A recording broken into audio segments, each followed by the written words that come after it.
emissions than any other fuel on the planet. Any natural gas ban in the city or state may be preempted by federal law.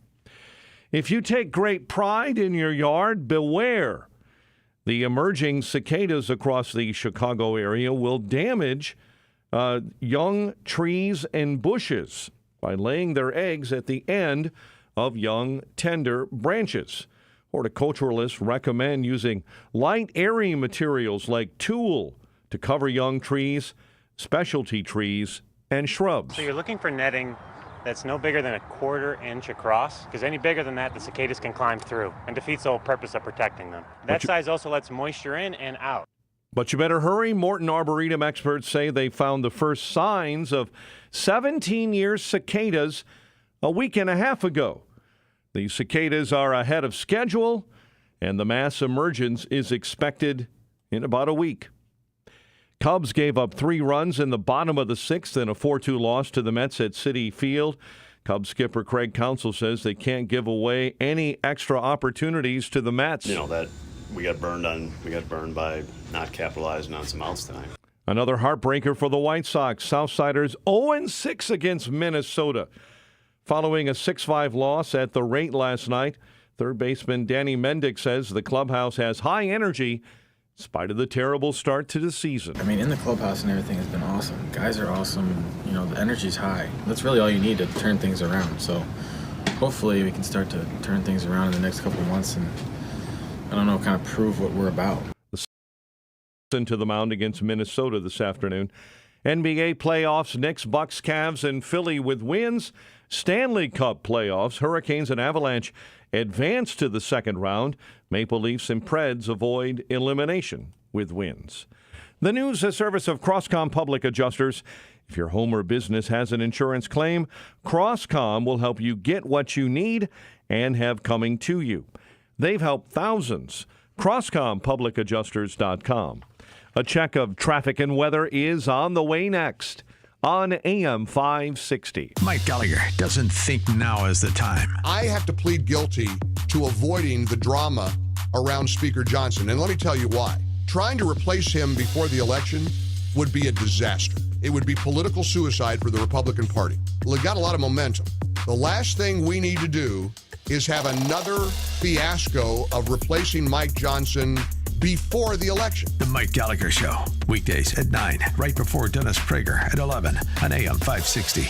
The Answer. This is a red alert for hard-working Americans who are tired of seeing their freedoms and retirement savings threatened by the globalist agenda. Wealth Protection Research is on a mission to find whistleblowers who are exposing these schemes. Real patriotic financial warriors like Jim Rickards and Porter Stansberry. They're not afraid to tell it like it is and fight back against the system. Now, with the 2024 election storming our way, your IRA and your 401k may be in the crosshairs. That's why we've compiled our 3 favorite ideas into our Election Protection Report. You definitely won't hear any of these in the mainstream news. Get your free copy of our Election Protection Report now. Just text TRUTH to 76626. Plus, today you'll also get a free gold investment kit from our sponsor, Augusta Precious Metals. Text TRUTH to 76626 now and get the free report and gold investment kit. The fight for your financial freedom is on. Text the word TRUTH to 76626. Standard text and data rates may apply.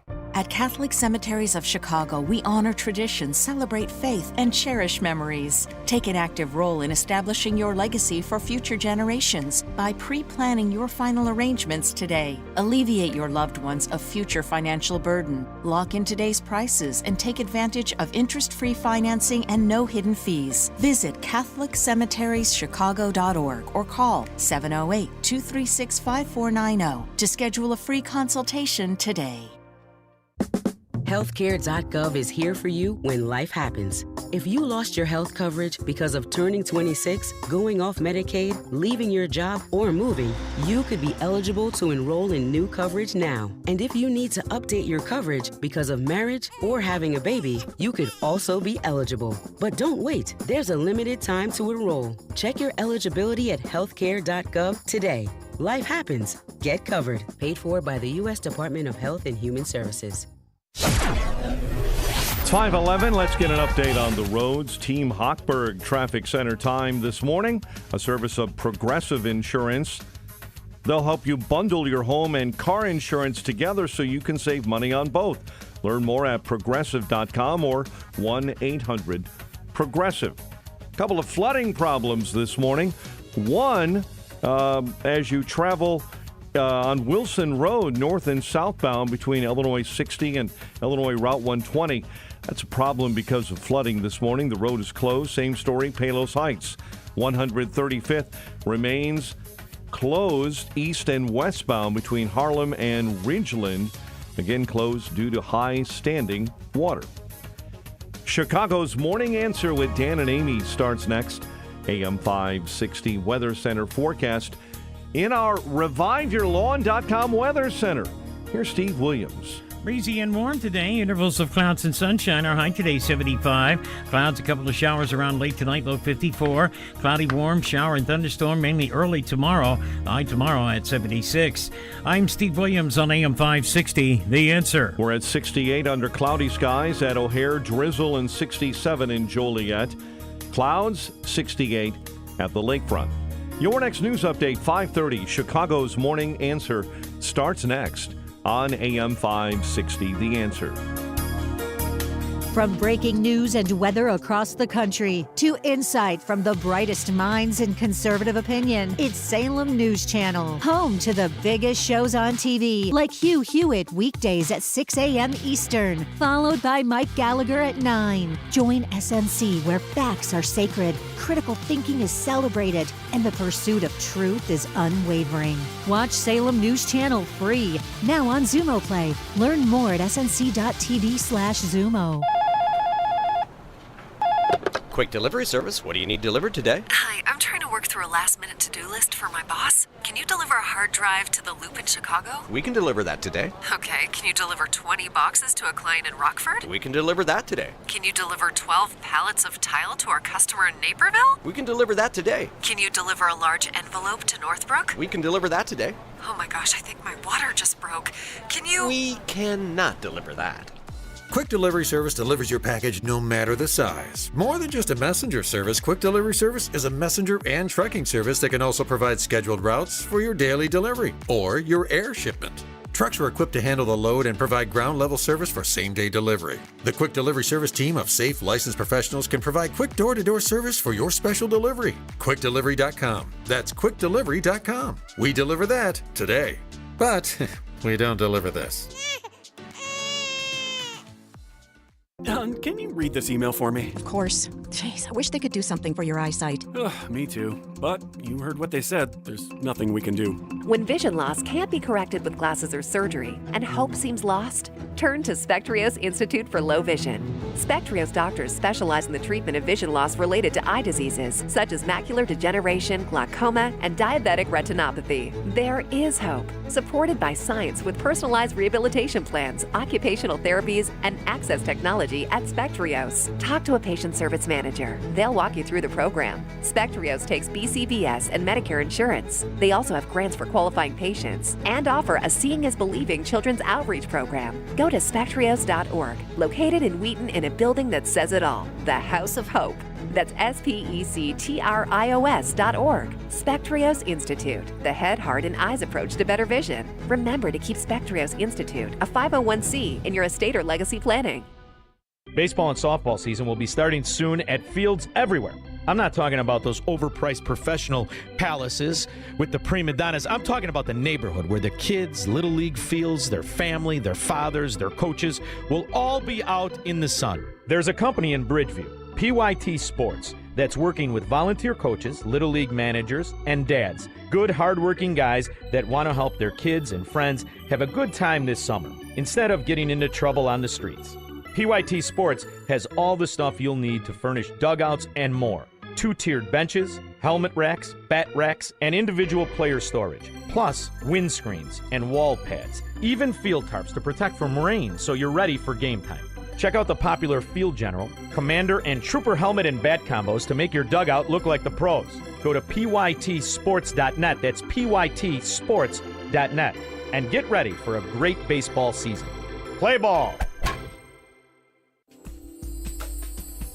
This Mother's Day, treat the mom in your life to a day she'll never forget with brunch at the Trump International Hotel and Tower in beautiful downtown Chicago. Brunch reservations are available now for Sunday, May 12th, with seatings from 10 a.m. to 3 p.m. in the Grand Ballroom. Experience an exquisite meal in a buffet style. Feast at the decadent carving, omelet, and dessert stations. Enjoy drink specials, live entertainment, complimentary champagne, and a beautiful rose garden backdrop for memorable photos. There's no better place to celebrate this Mother's Day than as guests of Trump Chicago, where you'll find the most iconic views of the Chicago skyline. Delight in this one-of-a-kind extravaganza. Make your reservations today by visiting eventbrite.com and search Mother's Day Brunch, Trump Chicago. That's Eventbrite, search Mother's Day Brunch, Trump Chicago, and order your tickets today. Cheers!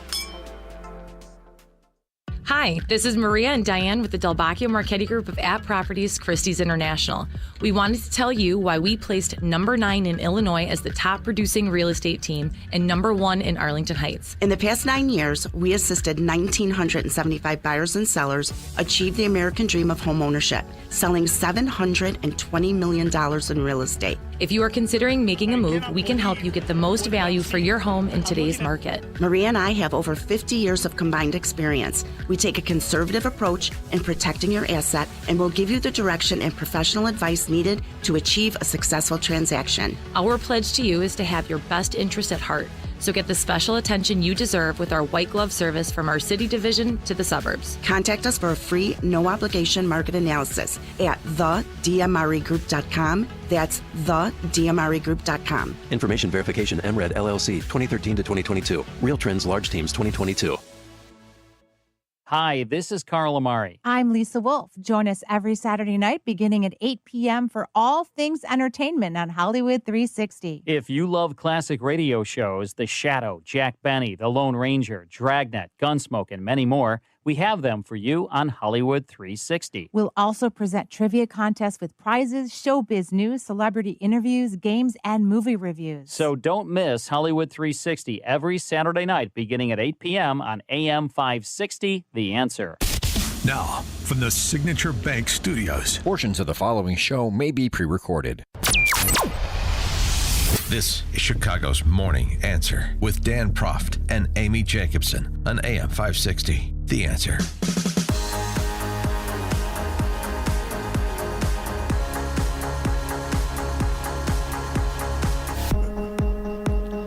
Top of the morning, Dan and Amy. So the Hamas cosplay party at Columbia is over. The NYPD finally sent in to reclaim Columbia's property, the Hamilton Hall that was taken over. And obviously this is very alarming to socialist Spice Girls like AOC. Seeing here is just a history. We have a history in this country of student activism and student protest. To see a university call police enforcement in on the very students whose safety they are in charge of, I think is extremely alarming. Alarming. 312-642-5600, turnkey.pro, answer line 64636DA, turnkey.pro, text line. It looked like an insurrection to me, Dan, didn't it? They busted through the windows. They took the furniture and put it outside. They created a fort. They changed the name of the hall to Hins Hall, which was renamed for a 6-year-old girl in Gaza who was killed. And they brought up food. They brought up water. They let this go on for almost 24 hours. Why? Why give them that power? They should have gone in, checked student IDs. If you're a student, you're over here. If you're not a student, go over here.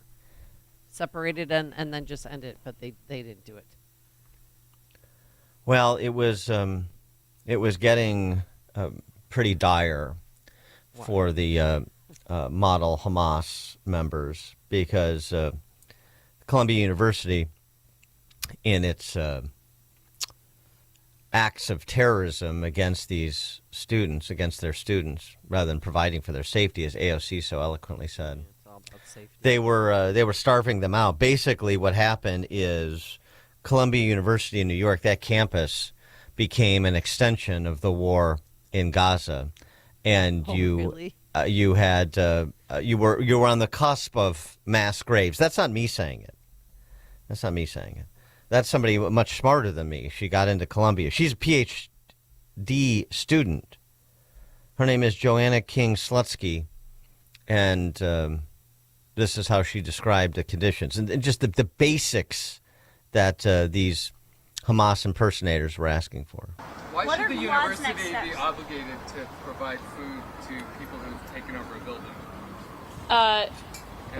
First of all, we're saying that they're obligated to provide food to students who pay for a meal plan here. But you mentioned that there was a request that food and water be brought in, unless I misunderstood. To allow it to be brought in. I mean, well, I guess it's ultimately a question of what kind of community and obligation Columbia feels it has to its students.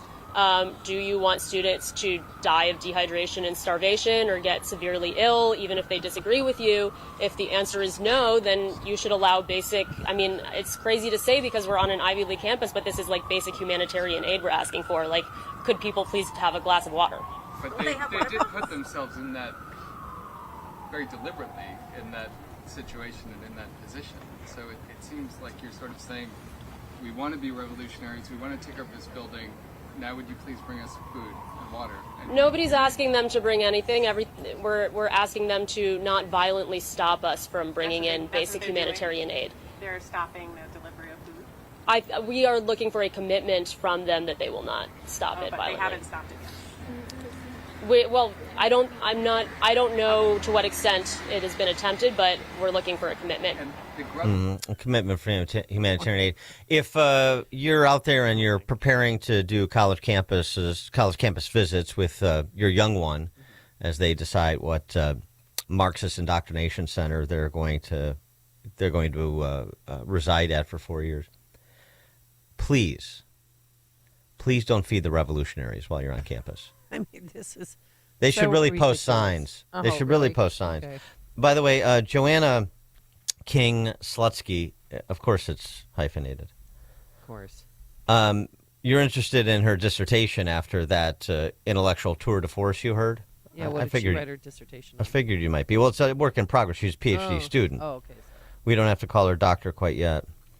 My dissertation is on fantasies of limitless energy in the transatlantic romantic imagination from 1760 to 1860. My goal is to write a prehistory of metabolic rift, Marxist term for the disruption of energy circuits caused by industrialization under capitalism.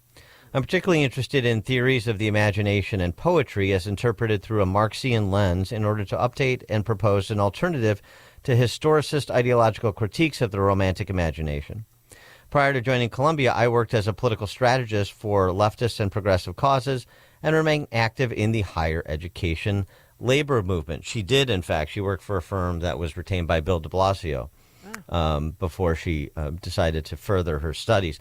So, I mean, just in case anybody is looking for somebody at their company who is really focused on the imagination and poetry as interpreted through a Marxian lens in order to update and propose an alternative to historicist ideological critiques of the romantic imagination, Joanna King Slutsky is available, or soon will be. I mean, this is another reason why Dan Proft is single.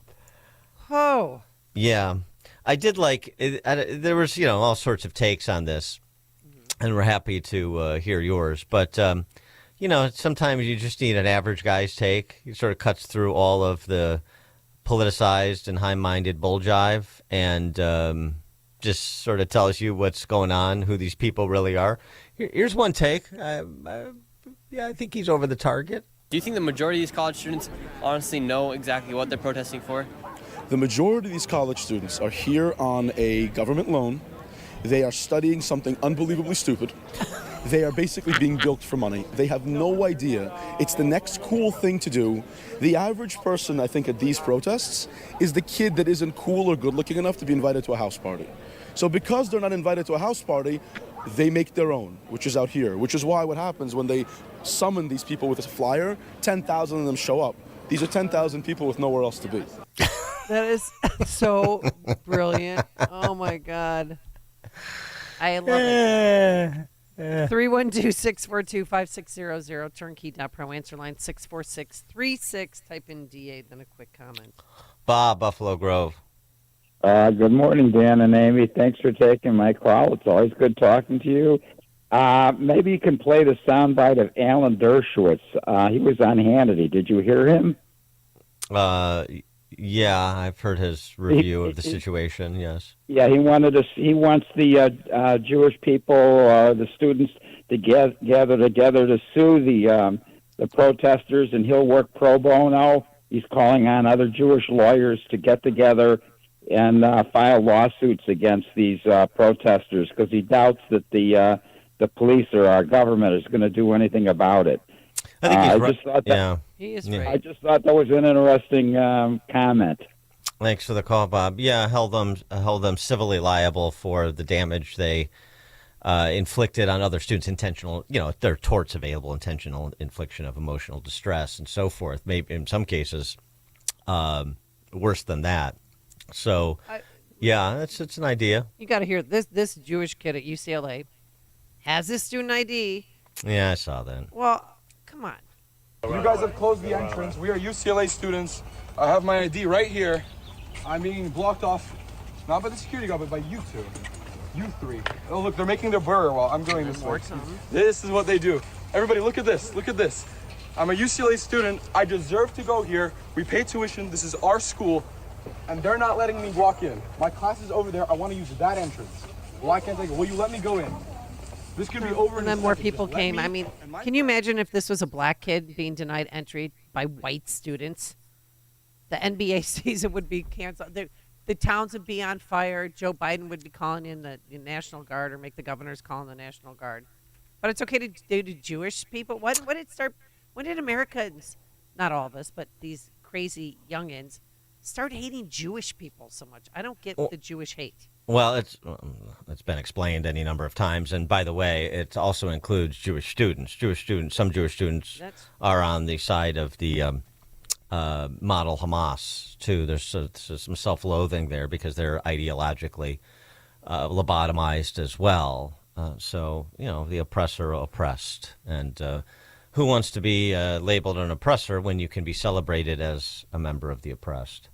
George in Naperville, you're on Chicago's Morning Answer. Dan, I think it's horrible that they're subjecting these student protesters to food deserts on these campuses. Exactly. Who knew? Who knew with all that money, those multi-billion-dollar endowments, and water everywhere, but not a drop to drink for PhD students at Columbia. It's sad. There's water fountains inside that building. What are they talking about? By the way, the line of argumentation you're hearing from the model Hamas apologists, appeasers, members of Congress like AOC and Brotherly Love Spice, Ilhan Omar, these are anti-war protesters. Really? Well, you may want to send part of the training team over to Rutgers, because these Scarlet Knights haven't gotten the message. They're saying things that are a little bit on the nose, a little bit too on the nose. They're not providing the rhetorical cover that you're providing, Congresswomen Omar and AOC.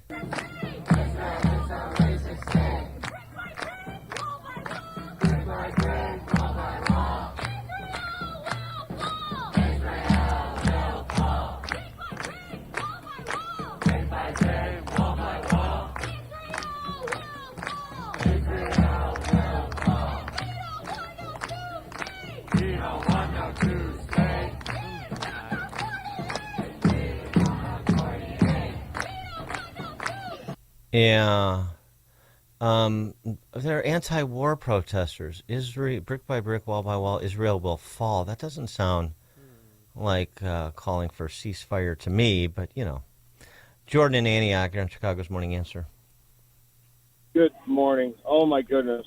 To that poor girl that you played on there, put down your sign, burn your shemag, shave your pits, get on a farmersonly.com website, find yourself a good man and have a family, pour yourself into that family, and every day you'll wake up with a cause, a purpose, somebody to love you, and get on with life. Good gracious. Well, Thanks for the call, Jordan. I mean, that's one way to go, but another way is to wake up every day and explore the fantasies of limitless energy and the transatlantic romantic imagination from the year 1760 and 1860. I mean, that could be pretty fulfilling, too. I'm going to read her dissertation when it comes out. I can't wait. Oh, my God. A real page burner. All right, coming up on Chicago's Morning Answer. At 5:38, it's fun when they write the jokes for you. Governor Pritzker moves to cover state workers' fat-reducing drugs. Oh. 5:30. I mean, it's sort of the headline is the story. Well, I don't know what much more there is to say about it, but we'll do a little review of the latest gambits from the two politicians that are not welcome at cop funerals. 5:38. But now let's head into the newsroom. Here's Mike Scott. It's 5:32, 65 degrees. Skies are cloudy this morning, and a strict abortion law will go into effect in Florida today. The law will drop the state's current 15-week ban to a 6-week ban across the state. U.S. Secretary of State Antony Blinken meeting with Israeli leaders in his push for a ceasefire deal between Israel and Hamas terrorists, saying the time is now for an agreement. We're determined to get a ceasefire that brings the hostages home and to get it now. And the only reason that wouldn't be achieved is because of Hamas. A truce could avert an Israeli incursion into the southern Gaza city of Rafah. Pro-Palestinian demonstrations that paralyzed Columbia University ended in dramatic fashion overnight, police bursting into a building that protesters took over the previous night and made dozens of arrests. On the other side of the country, I cannot believe what I'm seeing. I'm looking at people, violence. Look at this. They're throwing things at each other. They're pepper spraying each other. How are they allowed to have weapons on campus? Los Angeles Mayor Karen Bass called the violence abhorrent and inexcusable. The clashes broke out between dueling groups at UCLA. State media report a section of a highway in southern China has collapsed. At least 24 are dead so far. 55 were hurt, 2 seriously, when a Metro light rail train and a University of Southern California shuttle bus collided in downtown L.A. President Joe Biden has made a number of election year moves intended to appeal to younger voters. The latest, a proposal by the Drug Enforcement Administration to reclassify marijuana as a less dangerous drug. At age 81, Biden is battling a perception among voters he's simply too old.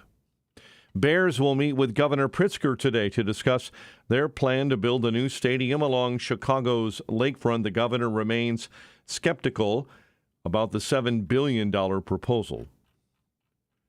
An investigation continues following the deadly shooting of Chicago police officer Luis Huesca last month.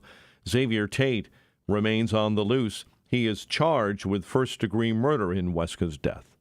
DePaul University students are holding their own pro-Palestinian protest. Students launching an encampment yesterday. This is like a coalition of individual students all coming together to support the divestment from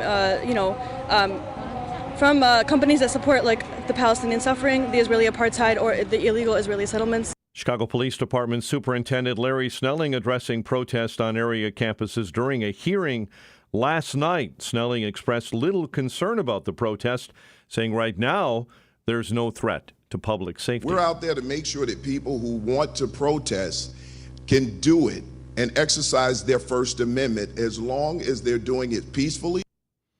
And the 2024 Individual Championship for Live Golf will be decided here in the Chicago area.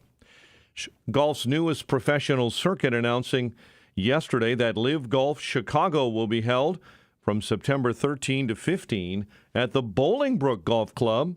The Arthur Hills design in the southwest suburbs has, of course, one of the signature holes in golf, number 15, that 156-yard Island Green.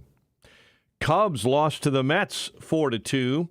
Heartbreaker for the White Sox, another 6-5 loss to the Twins. The news, a service of Salem Surround, a local digital marketing agency. Go to surroundchicago.com today.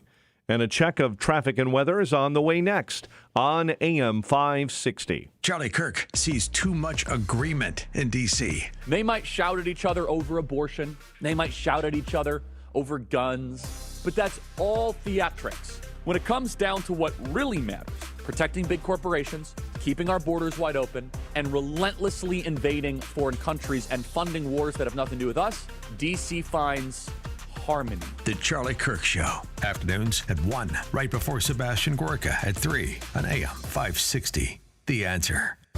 A great smile can make you feel happy and confident. So when you consciously conserve your teeth, that glowing smile will show through. At Best Dental Group, Doctors Economos, Gavalis, and their staff are ready to help you create that perfect look or maintain the one you have now. Along with general dentistry, Best Dental Group is a multidisciplined practice with an orthodontist, periodontist, and prosthetic specialists on site. They use the newest breakthroughs in dental technology, such as titanium implants, Invisalign clear braces, and laser treatments. Don't let fear get in the way. They can recommend sedation to make your experience as comfortable as possible. Best Dental Group is located in historic downtown Bartlett and is a multilingual office. Call 630-830-4930. That's 630-830-4930. Or visit bestdental.org. Best Dental Group, sharing your conservative values and helping you to conserve your teeth. Welcome to a getaway like no other. The Maplewood Hotel in the heart of Saugatuck, Michigan. Built in the 1860s during Michigan's lumberman's era, our boutique bed and breakfast offers a warmth and charm that are amplified by its rich history.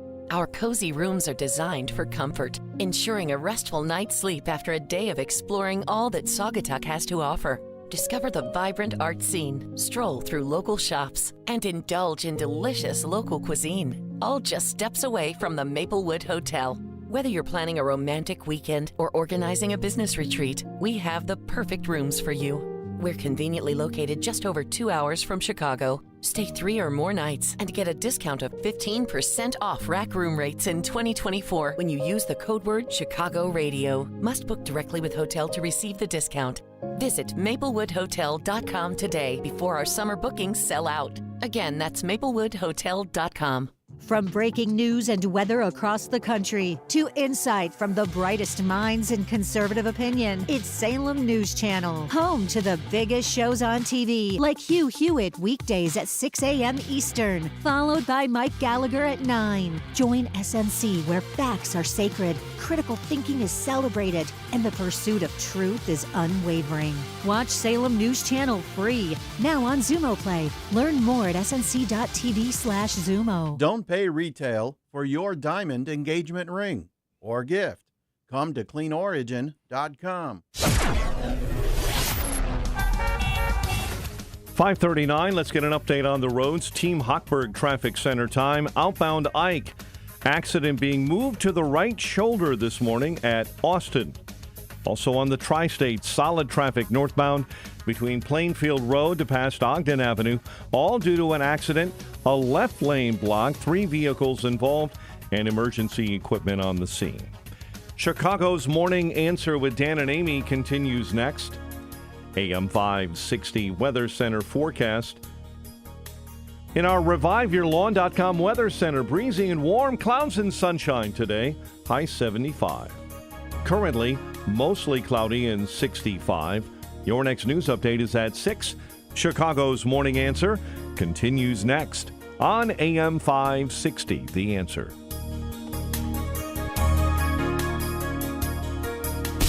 Now, from the Signature Bank Studios. Only the biggest stories, only the biggest guests, and only the biggest opinions. This is AM 560, The Answer.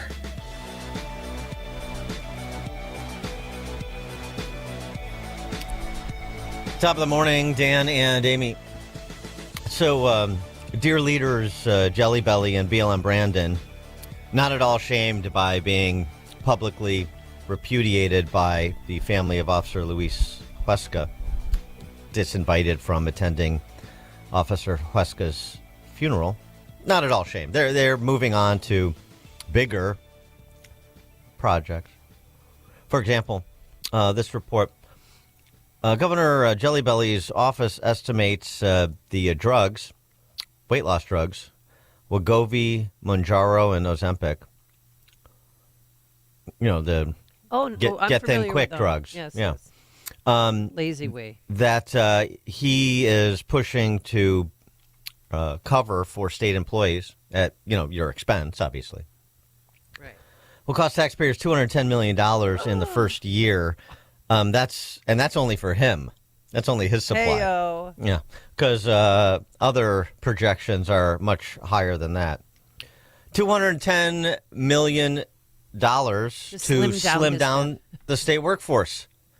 It's a great deal. 312-642-5600, turnkey.pro, answer line 64636. Type in DA, then a quick comment. Well, if he's going to do that, can he pay for my gym membership or my yoga membership? No. Why? I don't want to pay for them to keep shoving food down their throats and then take the easy way out and take Ozempic. And then their heads are going to get really big because the rest of their body shrunk. Maybe if Amy Schumer starts to be a spokespig for Lifetime Fitness, maybe he'll consider it, but not until it's politically advantageous to do so. I'm getting sick. All my hard-earned money is going to illegals who are here, who are still in our park districts that we're paying taxes on, too. They say they're leaving. They haven't left yet. That was a bunch of bull jive. And now we're going to pay for fat state of Illinois employees to take Ozempic and... No. I see. You're concerned that the migrants aren't included. No, they're included because we pay for their health care.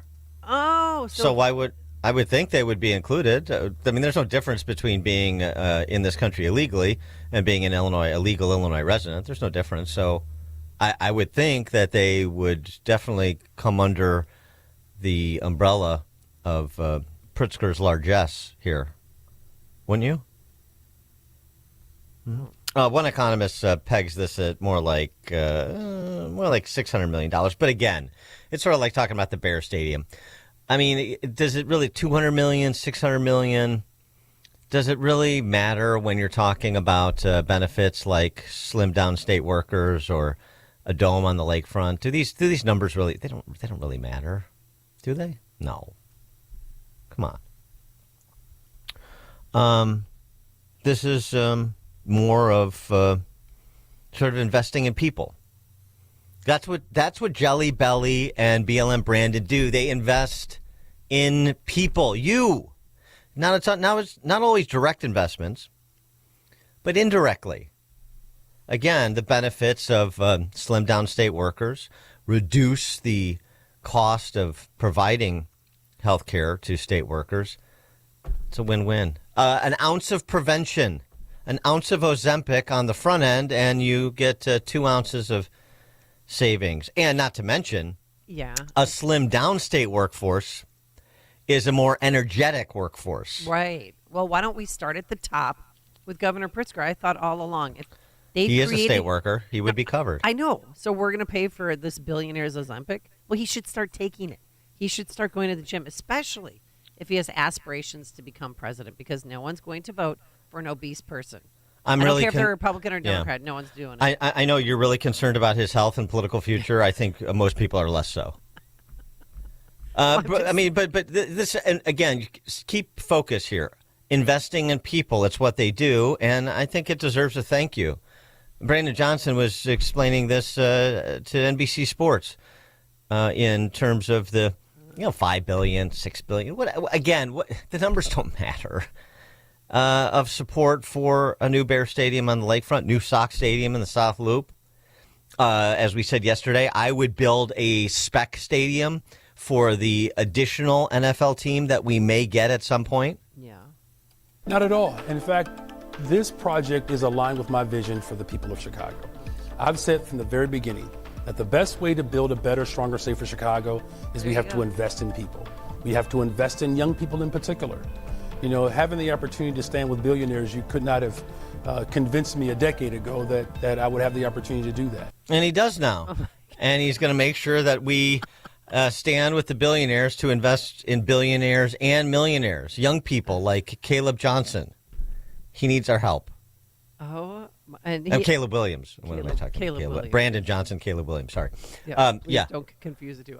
No, I love that he said a better, stronger, safer Chicago.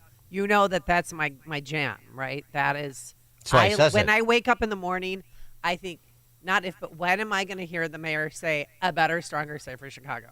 He says it because you like to hear it, and I want more. I do. You're gonna get it. You're definitely gonna get more. Bob and Waukegan. Yeah, you're gonna love this. I'm just about to turn 70. I'm a Vietnam era veteran. I still do 100 sit-ups a day. Good. And I'm riding my exercise bike for a half hour.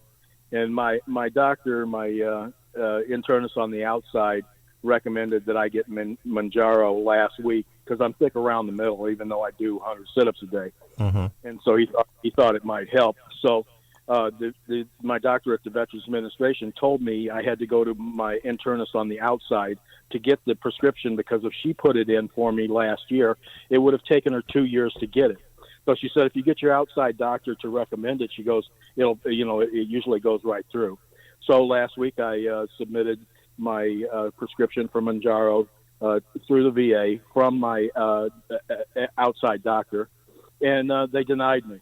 So maybe Pritzker could work on getting. Maybe Pritzker, maybe JB Lizzo should work on getting veterans what they deserve instead of the federal workers who are already sucking at the teat of JB. Bob, you know what? I got a suggestion for you. Well, I got two suggestions for you. There's some options here, and I'm not a medical professional. I'm not a medical professional. One is go get one of those phony baloney state jobs. That's one thing you could do. Second thing is I'm sure there are some people in this country illegally in and around Waukegan. Just have one of them go get your prescription for you.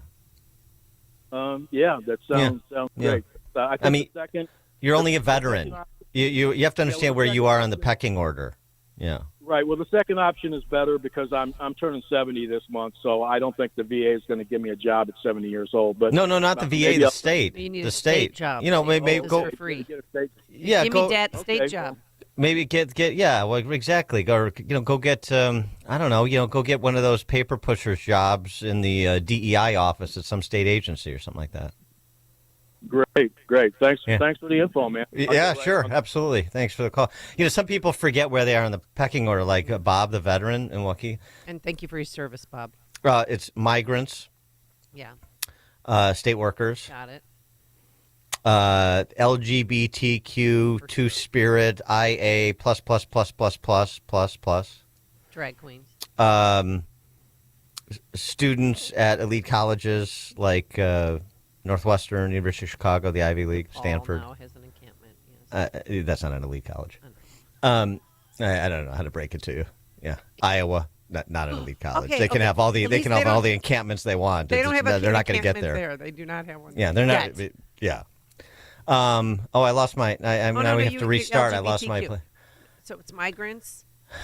Yes. Celebrities. Local affiliate newsreaders. Yes. I know who's at the bottom. Family pets. I'm probably leaving some people out that are still ahead of veterans, but you get the picture. So you just have to look up at the people who are your betters and who are prioritized, the people that we celebrate in 2024 America, and just glom onto them if you want things like your weight loss medication. You know what I mean? Yeah, I think MK's taking it because I looked at her yesterday. I was being very catty. And she's lost some lbs. Yeah, I think she's heading the program. Maybe this can be an initiative for the First Lady of Illinois. The Ozempic czar? Yeah. Or Czarina? Yeah. Sounds right. Other news, though, too. I don't want to give Jelly Belly all the airtime in terms of investing in people. I mean, Brandon Johnson is with the Bear Stadium. And pushing that. There's no question. But something more direct that really makes you feel good about yourself and your political choices. and the place you call home, many of you. Brandon Johnson is relaunching what NPR calls a popular guaranteed income program, with the UBI that was started under Lightfoot. Oh, it's definitely popular to the people getting other people's money. There's no question. $500 a month to low-income residents, so it spends down that remaining COVID-19 relief funding the city got, so it doesn't have to return it to the feds. Yeah, and mental health and wellness, $83 million. I want to know what effective governance is getting $37 million. I think the UBI program is the more interesting point here, because this is permanent dependency, and this is what BLM Brandon and Tony Preckwinkle mean when they talk about investing in people, making them wards of the state, either through a job and a pension or just through a direct transfer payment. This is going to be something that's next, in addition to the housing vouchers, in addition to treating migrants the same and availing them of the same benefits of tax-paying American citizens. This universal basic income push that started, it's been around for a long time. It got some national profile when that dilettante Andrew Yang was running for president on basically that singular idea. And then you've seen cities and metropolitan areas like Chicago and Cook County launch these quote-unquote pilot programs. But you remember Tony Preckwinkle, she wanted to, start with a couple thousand families, but ultimately have eligibility requirements that would make about 40% of Cook County eligible for universal basic income support. Buying votes. So if you think that the new and exciting wealth transfers have subsided, or you think it's just like the big scale stuff that, we'll see something tangible from, like a dome on the lakefront or a new White Sox stadium in the South Loop. No. The desire is still there, just below the fold, to do big scale welfare dependency programs like new, in addition to everything that's already in place, like these UBI programs. You can bet on it. Dan and Amy, Chicago's Morning Answer. There's only one radio show in Chicago talking about today's biggest stories and telling you what they really mean. That show is this one, Chicago's Morning Answer on AM 560. The Answer. Admit it, this is the worst time of year to be suffering with joint pain. You can't enjoy outdoors like you used to. Hi, Amy Jacobson here, and if you're tired of achy joints, contact my friends at QC Kinetics before you agree to surgery, steroids, or medications. That's what tens of thousands of real-life patients around the country did, like Robert. Robert's a retired Marine and business owner. Robert had debilitating shoulder pain and couldn't take time away from work to have surgery. So he heard about QC Kinetics and how elite athletes were using these treatments for joint pain. Now Robert feels much better thanks to his treatments at QC Kinetics. And you know what? I'd love to talk about your success story next. So don't wait. Call QC Kinetics today. The consultation's free with Saturday appointments available. Call 312-809-5955. That's 312-809-5955. Again, 312-809-5955. This is Seth Leibson for townhall.com. The dignity of the human, individual rights like freedom of speech and religion, women's equality, reliable standards of right and wrong, openness to other cultures and their ideas, these were the markers of Western civilization. But the Marxists of the 70s and 80s saw an opening for their revolution and foisted race onto the notion of the West. White, everywhere, stood for oppression. The chants of hey, hey, ho, ho, Western civ has got to go in the 1980s were a success. Adults did themselves no favors when they dismissed college students' odd ideologies, the defense of violence, euphemized with words like liberation, struggle, and social justice. We are witnessing a culmination. Those youth are now professors filling key positions of leadership. We are on the wrong road. C.S. Lewis put it that progress means doing an about-turn and walking back to the right road. And in this case, the man who turns back soonest is the most progressive man. We could use that sort of progressive just about now. I'm Seth Leibson. Quick delivery service. What do you need delivered today? Hi, I'm trying to work through a last-minute to-do list for my boss. Can you deliver a hard drive to the Loop in Chicago? We can deliver that today. Okay, can you deliver 20 boxes to a client in Rockford? We can deliver that today. Can you deliver 12 pallets of tile to our customer in Naperville? We can deliver that today. Can you deliver a large envelope to Northbrook? We can deliver that today. Oh my gosh, I think my water just broke. Can you? We cannot deliver that. Quick Delivery Service delivers your package no matter the size. More than just a messenger service, Quick Delivery Service is a messenger and trucking service that can also provide scheduled routes for your daily delivery or your air shipment. Trucks are equipped to handle the load and provide ground-level service for same-day delivery. The Quick Delivery Service team of safe, licensed professionals can provide quick door-to-door service for your special delivery. QuickDelivery.com. That's QuickDelivery.com. We deliver that today. But we don't deliver this. Chicagoland certified financial planning professional Tim Stearns discusses taxes in retirement. Most people are paying more in taxes and keeping less of their money to live and do what they enjoy. That's why we've put out the retirement tax bill calculator online. You can see with your own eyes just how much you might be overpaying. It's a valuable tool, $500 value, but we made it free for you to view and run your own numbers at MVPCFP.com. That's MVPCFP.com. To run your retirement tax bill calculator, go to MVPCFP.com. Investment advisory services offered through Cornerstone Securities, LLC. AM 560, The Answer. Dan, I misspoke. There is a pro-Palestinian event at University of Iowa. They're giving them 3 days on the Pentecrest, Friday, Saturday, and Sunday from noon to 7 p.m. Okay. Well, I mean, I'm not surprised. It's everywhere. I know. Text from 630. I have to get up and go to work every day for my universal basic income. Oh. Yeah. Well, we're the suckers. That's sort of the point. I feel like a fool. Working 2 jobs for what? The other thing, just on the campus piece, since you brought up Iowa, it wasn't exactly Iwo Jima, but it was a good moment to see NYPD take down the Palestinian flag flying over Columbia University and put the American flag back up. Thank God. And you saw that happen elsewhere, too. University of Virginia, I saw police take down a Palestinian flag that was draped over Tommy Jefferson Memorial. So the pushback is starting to arrive, although very, very reticent. Mostly it is, and as a last resort, of course, because the administration, these university presidents and other administration officials are, appeasers. And frankly, they're sympathetic to the position, generally speaking.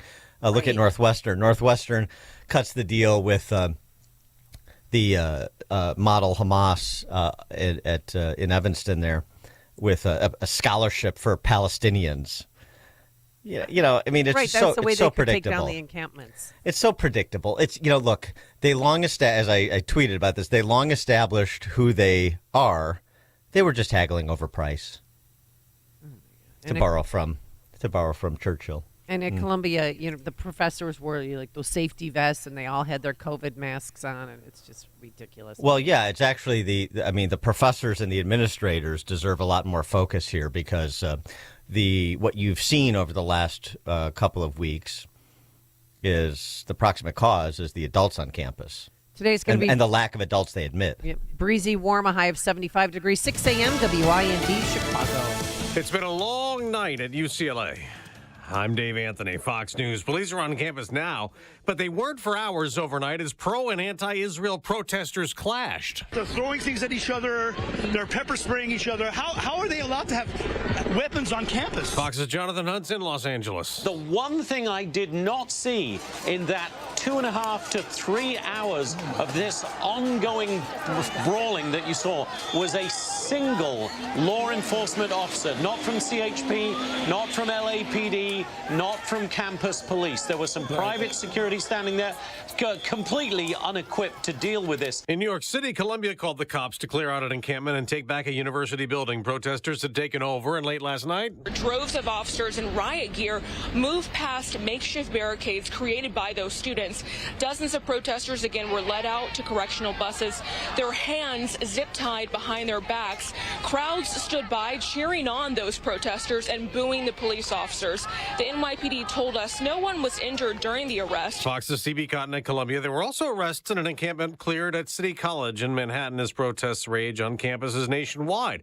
Former President Trump, who will campaign in Michigan and Wisconsin on this off day at his criminal trial, says the violence must stop, telling Fox's Hannity President Biden has to do something. Biden is supposed to be the voice of our country, and it's certainly not much of a voice. The president, in a statement yesterday, called for peaceful protests and condemned dangerous hate speech on campus. Secretary of State Antony Blinken is in Israel pushing for a ceasefire to stop the war in Gaza that's being protested. And the only reason that wouldn't be achieved is because of Hamas.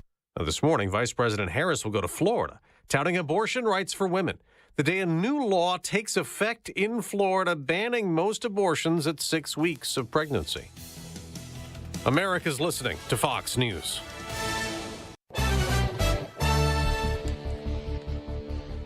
.65 degrees. Skies are mostly cloudy. 6:02 is our time on AM 560, The Answer, and good morning. I'm Mike Scott. The Bears will meet with Governor Pritzker today. On the agenda, discussions on the plan to build a new Chicago lakefront stadium. 2 have been killed in a small plane crash in northern Indiana in Elkhart County. Plane went down yesterday afternoon near Bristol.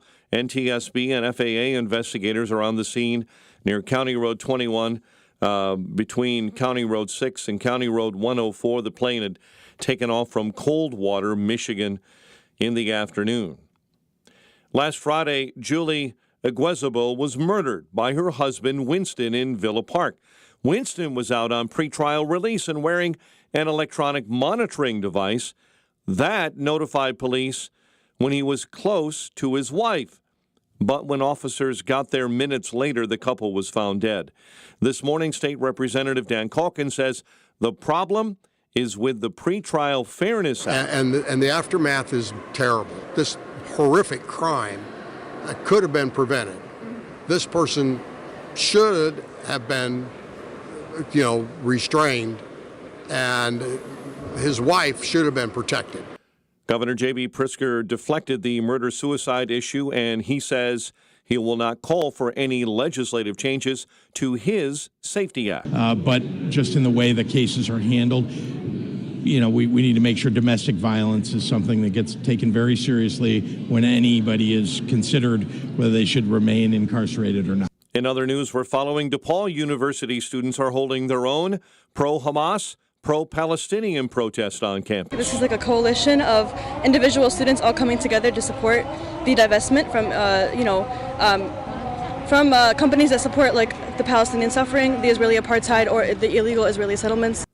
Chicago Police Department Superintendent Larry Snelling is addressing protests on area campuses during a hearing held by the Community Commission for Public Safety. Snelling expressed little concern about the protests, saying right now there's no threat to public safety. If you notice, with our universities here, people are protesting peacefully. We're not engaging them in a way that's going to inflame what it is they're trying to do. If people are just trying to have their voices heard, hey, this is America.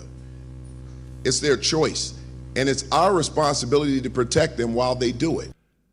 Chicago sports found the Cubs giving up 3 in the bottom of the 6th inning in a 4-2 loss to the Mets. Another heartbreaker for the White Sox. Southsiders now 0-6 against the Twins this season following a 6-5 loss at the rate. Michael Kopech charged with the loss. Blackhawk forward Connor Bedard still in the running for the Calder Trophy. NHL Rookie of the Year. He's one of 3 finalists. The news service of Crosscom Public Adjusters. If your home or business has an insurance claim, Crosscom will help you get what you need and have coming to you. CrosscomPublicAdjusters.com. A check of traffic and weather is on the way next on AM 560. Dennis Prager isn't sure how people vote Democrat. Has the left given us a non-binary term for mother? My parent, I guess that's it. They're against mother and father. I have read that to you on a number of occasions. And people still vote Democrat. The tragedy is that if the country is destroyed from within, a vast number of good people are going to be hurt. The Dennis Prager Show. Weekdays at 11, right before Charlie Kirk at 1 on AM 560. The Answer. Hey everyone, it's Ted from Consumer Cellular, the guy in the orange sweater, and this is your wake-up call. If you're paying too much for wireless service, you don't have to keep having that nightmare. Consumer Cellular has the same fast, reliable coverage as the leading carriers for less. And for a limited time, new customers receive their second month free when they sign up and use promo code MONTHFREE by May 31st. So why keep spending more than you have to? Seriously, wake up and call 1-888-FREEDOM or visit consumercellular.com. Taxes, fees, and other third-party charges will apply. See website for additional details. Progressive presents 10 things on a plumber's to-do list that are harder than getting a small business insurance quote.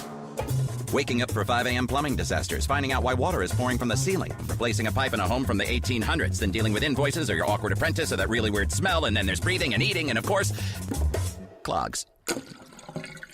But the easiest thing on any small business owner's to-do list? Seeing if you could save on the business insurance that's right for you. Get a quote in as little as 7 minutes at ProgressiveCommercial.com. Progressive Casualty Insurance Company. Coverage provided and serviced by affiliated and third-party insurers. Admit it, this is the worst time of year to be suffering with joint pain. You can't enjoy outdoors like you used to. Hi, Amy Jacobson here, and if you're tired of achy joints, contact my friends at QC Kinetics before you agree to surgery, steroids, or medications. That's what tens of thousands of real-life patients around the country did, like Robert. Robert's a retired Marine and business owner. Robert had debilitating shoulder pain and couldn't take time away from work to have surgery. So he heard about QC Kinetics and how elite athletes were using these treatments for joint pain. Now Robert feels much better thanks to his treatments at QC Kinetics. And you know what? I'd love to talk about your success story next. So don't wait. Call QC Kinetics today. The consultation's free with Saturday appointments available. Call 312-809-5955. That's 312-809-5955. Again,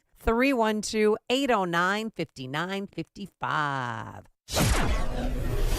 6:08. Let's get an update on the roads. Team Hochberg Traffic Center time. The Kennedy already at 40 minutes. O'Hare into the Burns Circle interchange. Northbound 55, disabled vehicle, left lane blocked. It's between the Veterans Parkway and the Veterans Toll Road, I-355. Dan Ryan in, 18 minutes, 95th into the Burns Circle interchange. Due to an earlier accident, the Tri-State jammed up northbound between the Stevenson to all the way past Ogden Avenue. Chicago's Morning Answer with Dan and Amy continues next. In our ReviveYourLawn.com Weather Center, here's Steve Williams. Clouds and sun, breezy warm day. High today 75. Clouds, a couple of showers late tonight, low 54. Cloudy, warm, shower and thunderstorm mainly early tomorrow. High tomorrow afternoon at 76. I'm Steve Williams on AM 560, The Answer. Mostly cloudy, 65. Next news, 6:30. Chicago's Morning Answer continues next on AM 560, The Answer. Now, from the Signature Bank Studios, this is Chicago's Morning Answer with Dan Proft and Amy Jacobson on AM 560. The Answer. It's time for Animal Stories with Uncle Dan and Little Amy.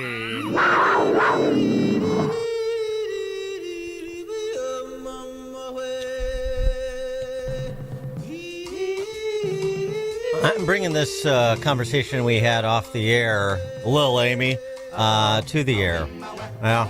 And I think people should know. I think people should know all this talk of the fondness you have for our four-legged friends and your bulldogs. And we had this conversation yesterday about Kristi Noem, the Cruella de Vil of South Dakota, who is taking a lot of heat for this story that she tells in a book about killing her pointer dog because he was untrainable as a hunting dog a couple of decades ago. And one wonders if this is a disqualifying event for her prospects to be Trump's running mate. 312-642-5600, turnkey.pro answer line. 64636DA, turnkey.pro text line. So I'll give you the floor, Amy, and explain to us why you think she was justified in killing Cricket. My God, nothing has unified both the left and the right more than this story. But do you guys really know the story? I had to have this conversation with my mom. The dog Cricket was still a puppy. I think it was 14 months old. And she took it over to a friend's house, and he went in their chicken coop and started tearing up and killing all these chickens. So then Christy Noem gave her, paid her money for, I'm so sorry for your loss. She was trying to control her dog. Her dog bit her. Cricket bit her. He was uncontrollable. And in the state of South Dakota, it is a law that if your dog bites you or kills game, you can put your dog down. It is not illegal what she did. The question is not a legal question. The question is an ethical question, and it's a political question. Was that the only option she had? Was it the right option that she exercised, regardless of whether it's legal or not? Well, yes, it's a moral issue as well, but I stand behind her because I've had an issue with not Bunky. Bunky's my pretty princess, but Bubba. Ugh. Bubba and I, ugh. And I had seen Bubba attack somebody, and I was mortified, Dan. And you are really helpless when people are like, well, it's your fault. You can't control your dog. My dog busted out the front door, bit somebody on the buttocks, and I came out, and there was blood. It's just a horrible situation, and I understand why she did it. Because at that point in time, I wanted to put Bubba down.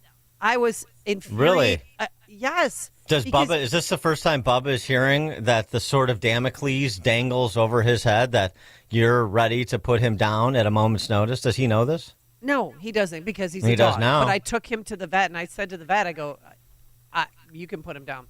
I was like, I'm done. Wow.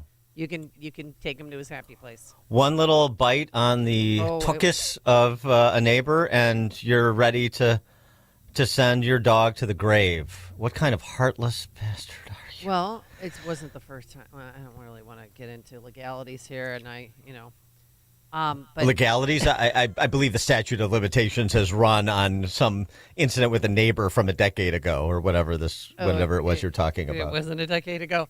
But this, honestly, I support her and what she did, and everyone is losing their minds over this, and they're like, oh, she just, Megyn Kelly. What was the headline? She just took herself out as contention as vice president, as the running mate for Donald Trump because of this story. And then other people are like, why would she even tell this story? Why would she put it in her book? That's what, Quinn and Justin were saying. And I'm not heartless, and I love animals. I am. Yeah, you love to kill them. I am a huge animal lover. I have feral cats. Come on. I love cats. I love dogs. I love guinea pigs. Do you? I think this is all being called into question now. Do you? All the stories about feral cats, and yet we don't see any feral cats. Oh, no, because you see dead rats instead, and I post pictures of them, by the way. Are we gonna dig up your garage and find a mass grave of feral cats? Is that one trying to get out right now? I got a feral cat because somebody listened to the show and bamboozled me to go to Berwyn and pick up a cat. But they didn't know you had a dungeon where you imprison these feral cats and other animals. I am not. Listen, I am telling. If anybody out there experienced what I experienced with your dog attacking somebody, they know exactly why Christy Noem put her dog down. She couldn't control her dog. The dog bit her, and the dog went after the game that it was not supposed to hunt. Now maybe she could have taken it to a shelter. I don't know, but the dog had the taste of blood in its system. Does anybody agree with me that we should put a call out to the ASPCA and have Bubba taken into protective custody? Maybe he needs, before he's taken to the train station by Amy or a gravel pit, Christy Noem style. Maybe state border. Maybe I should take control of Bubba, have him sent down to Florida where he can live the life of Riley like Hayek is. Instead of dying, putting him down, he did get on Prozac, and he's been retrained, and now he's better. But I still don't trust him, and I got that choke collar on him. Don't trust him. Yeah, dog that's not to be trusted. Choke collar and itchy trigger finger. Sounds like, yeah. Because a human life is more important than an animal, and I know a lot of people don't even agree with that. But what about Hayek? What if Hayek attacked not one but two people? They had it coming. His judgment is dirty Democrats. His judgment is beyond reproach. So if he attacks somebody, then there's a good reason, and and I back the play. Yeah, I back the play. You say sick balls, get him. Yeah, I'm not looking to rid myself of burdens, it sounds like, that are negatively impacting my lifestyle of yoga and coaching, hiking, and coaching volleyball. It's just Bubba became a burden to you. No, and you Bubba just is a it's time to danger to the euthanize him. community. Oh, he's a danger to the community. Yeah. This little bulldog's a danger to the community. He's not a little bulldog. He's a little bulldog. He's been in, how many times has he been in studio? He's a pussycat. Oh, well, he likes you, and he loves Quinn, and he loves Uncle Justin. That's his favorite person at the studio. And Quinn said to me, goes, "Oh, you want to kill Bubba?" But when Bubba's here, you're like, "Oh, did you Bubba? Oh, did you pretty dog?" Well, that's because that's your public behavior. In private, you're a merciless. No, I don't deny them water or food, please. I agree with Christy Nome. And you guys, have you guys been to South Dakota? I mean, I lived in rural areas. I've lived in 7 states. There's different rules in different counties and different states, and I don't know. I just think a lot of you aren't country bumpkins and don't know what it's like. Well, there's a lot of people weighing in who know a lot about hunting dogs and saying there was no need to kill this pointer, even if he wasn't going to become a good hunting dog. There are, there are other ways to deal with him and things to, enjoy him as a pet on the farm. He doesn't have to be an outstanding hunting dog, but it's no need to put him down. It did get a little graphic when she took it to a gravel pit and then shot it. Well, the whole thing too. I mean, the decision to include this story and to make this some sort of tale about how she's willing to make the tough and ugly decisions, and here's a good example of it. Yeah, I think that sort of is a poor judgment call. And it's not the only one that Christy Nome has made. I don't think she's going to be the running mate regardless of this, but I think this cements that case that she will not be.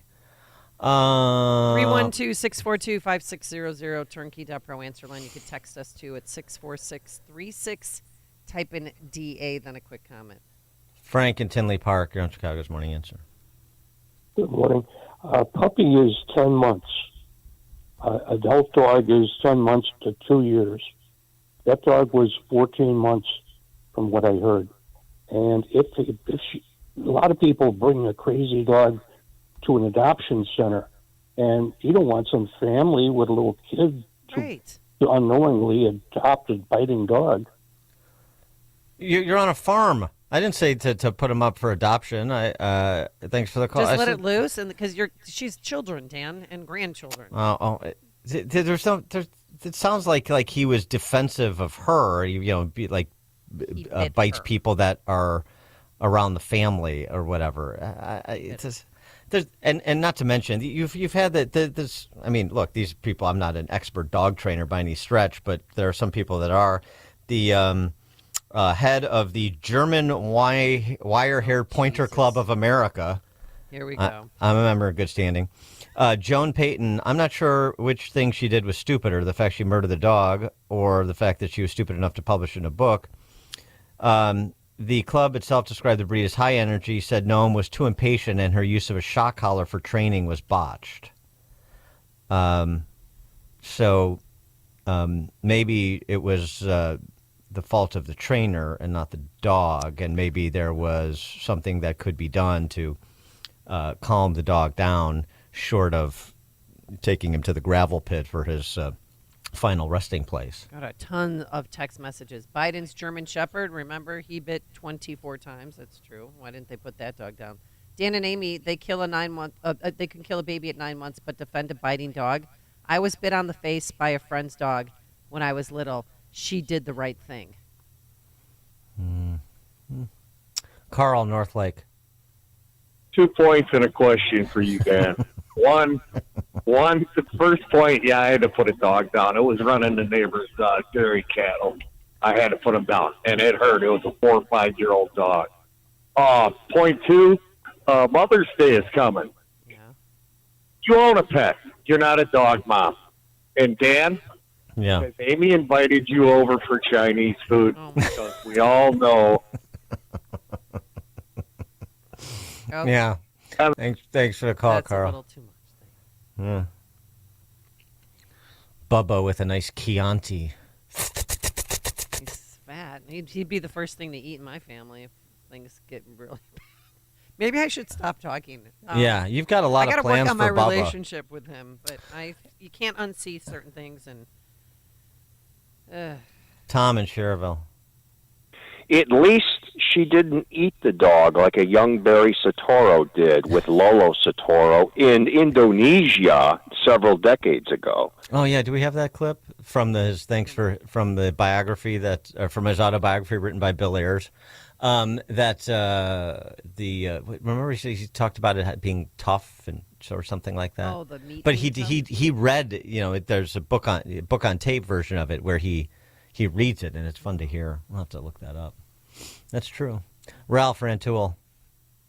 Yeah, exactly on that point. I think when the Oppo research is done, they'll find out that she called Mitt Romney for advice, and then after that called Barack up for a recipe or two. Yeah. I do recall that bit in the book. I think he said eating it was a bit rough. Yeah. Hi-oh. I see what you did there. Thanks for the call, Ralph. text message, Amy, don't be surprised if you're subpoenaed by Ruffman, and Howell dog attorneys. Hi-oh. We did settle. We had to settle with that guy though that got bit because his pants were torn and he had to go to the doctors. Thank God he didn't need an ambulance. I feel like Karnak here. Christine Ohm, Amy Jacobson, and Michael Vick. Oh, okay. That's the answer. Please, we're not dog fighting. Neil in LaGrange. I don't mean to sound sick, but isn't it Indian food and not Chinese food when it comes to dogs?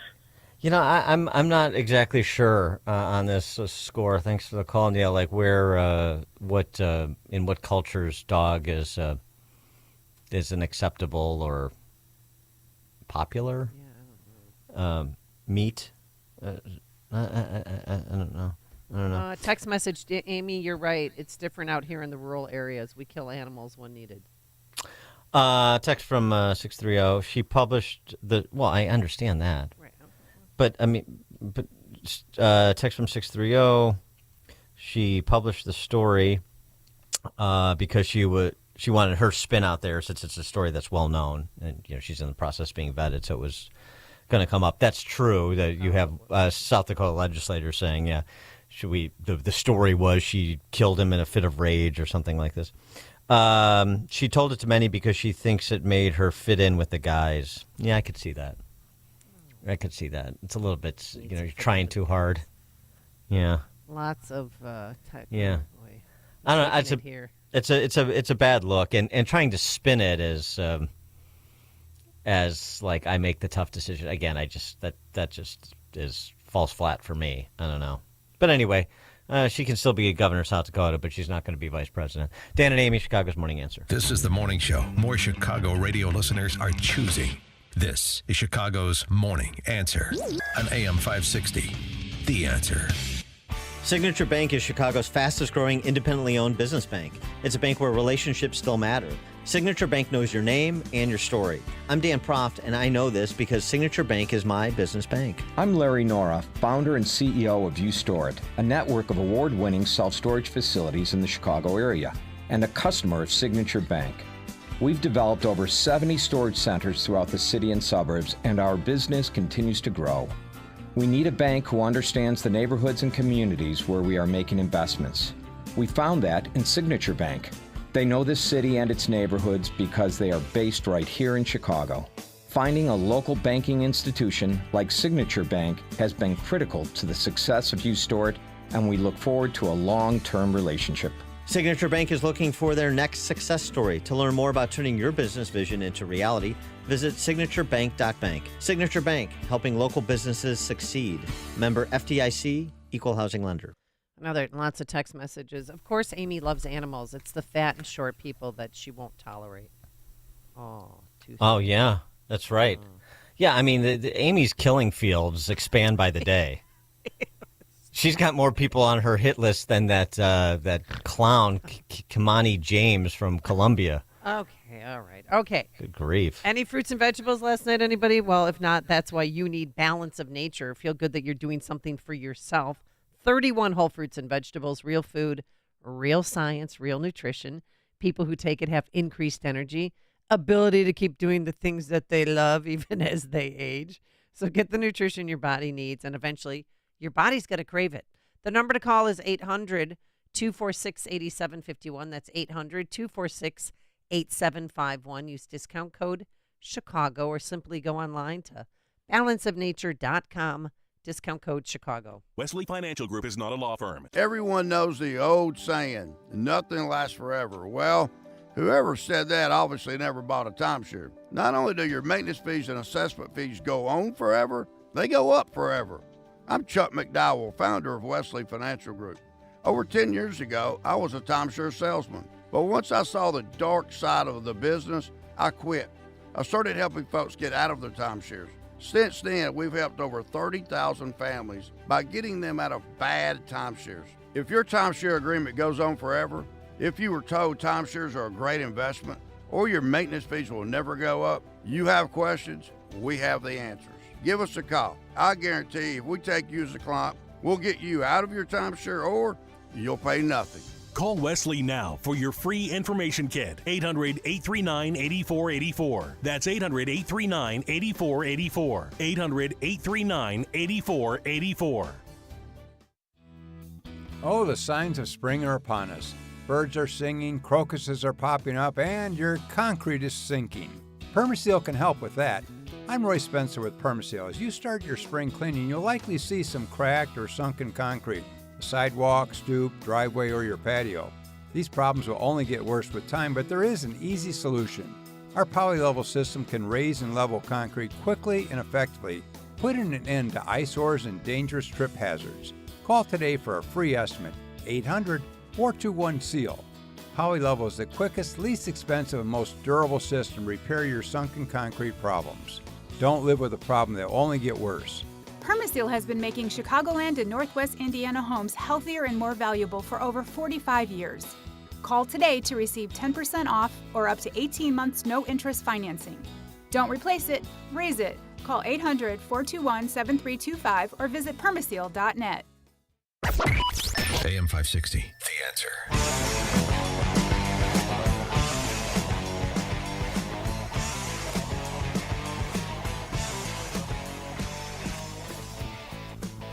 All right, coming up at 6:36, we've got an apology from that Monroe County, New York District Attorney that refused to pull over for a speeding ticket, local police, and then was trying to throw her weight and title around. Well, she's issued an apology. We'll see if you will accept it. 6:36. But before we throw it to Mike, Steve, Northwest Side, quickly another comment on Kristi Noem. Yeah. My kid, my son went to Korea a few years ago, and he goes into a restaurant for dinner, and the guy, he doesn't know what he's ordering. He orders something. The guy tells him in broken English, go in the back and pick the one you want. He goes, what are you talking about? He goes in the back of the restaurant. There's this large pen stuffed with animals, and he saw the yellow lab when we had the yellow lab at the time. He had to walk out of the restaurant, and he just can't deal with Asian food. It's the Asians, not the Indians. So, thanks for the call, Steve, Northwest Side. I wonder if they were exported there by Amy Jacobson. I wonder if they want Bubba. Yeah. Oh, yeah, if you start seeing bulldogs popping up in restaurants in Southeast Asia, all roads lead back to Lakeview. Coming up on Chicago's Morning Answer. All right, we'll check that apology and see if you buy what District Attorney Dorley is selling to explain her boorish behavior. That's 6:36. But now into the newsroom we go. Here's Mike Scott. It's 6:30 on AM 560. The Answer, cloudy skies and 65 degrees. And weather-wise this morning, one person is dead. A tornado tears through a small northeast Kansas town of Westmoreland overnight, destroying houses, RVs, and outbuildings. State media report a section of a highway in southern China has collapsed, leaving at least 24 dead, 30 hospitalized. Dozens could be facing charges after police cleared the Columbia University grounds of anti-Israel Hamas war protesters and their encampment. Well, I'm watching Jewish politicians abandon Israel, and I've seen it, and you've seen it. Where is Schumer? Why isn't Schumer speaking up? He was always out there in front because he's looking at votes, I guess. Former President Donald Trump weighing in last night, and he covers a wide range of topics in a recent interview published yesterday with Time magazine. A strict abortion law goes into effect in Florida today.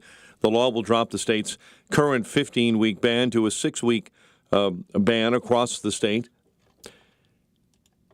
The Bears will meet with Governor Pritzker today, discussing plans to build their Lakefront Stadium and its nearly $7 billion price tag.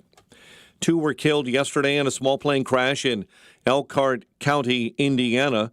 The plane went down yesterday in the northern Illinois town of Bristol after taking off from Coldwater, Michigan. An investigation continues following the deadly shooting of Chicago police officer Luis Huesca last month. Xavier Tate has been charged with first-degree murder in Huesca's death, but remains on the loose. Chicago Police Department Superintendent Larry Snelling addressing protests on area campuses. During a hearing held by the Community Commission for Public Safety, Snelling expressed little concern about the protest, saying there has been no threat to public safety. If you notice, with our universities here, people are protesting peacefully. We're not engaging them in a way that's going to inflame what it is they're trying to do. If people are just trying to have their voices heard, hey, this is America. It's their choice, and it's our responsibility to protect them while they do it. A few high school students at Jones College Prep in the city are planning a sit-in protest today in support of Palestinians in Gaza, but parents, especially Jewish parents, are concerned. As parents, we are asking that they move it into the auditorium to have it be less disruptive to all the students who are just trying to go to class.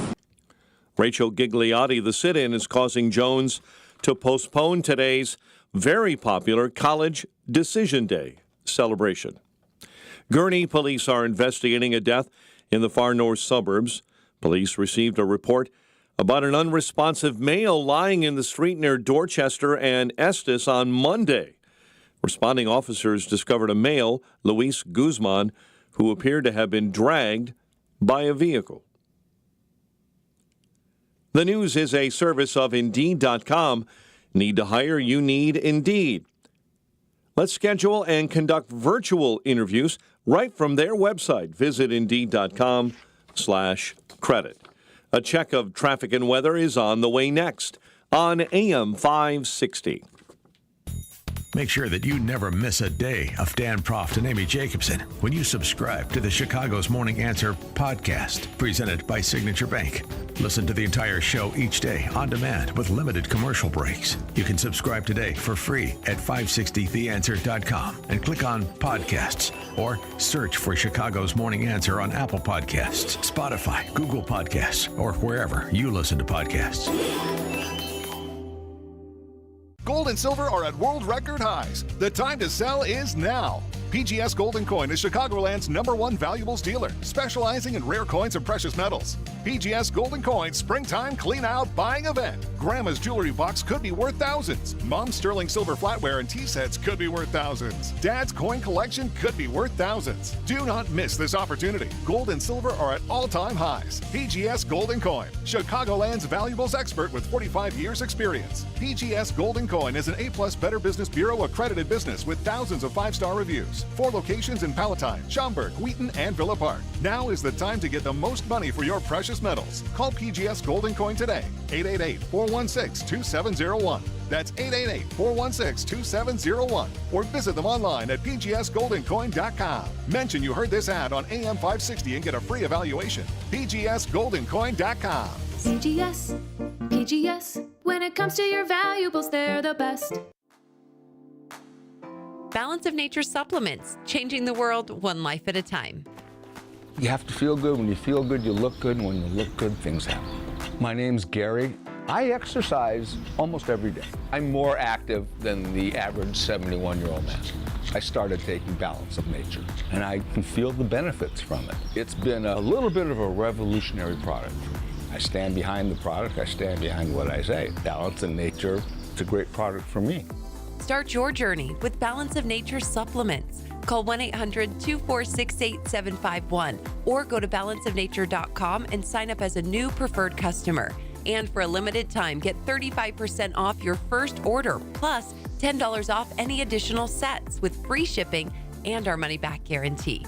Go to balanceofnature.com or call 1-800-246-8751 and get this special offer by using discount code CHICAGO.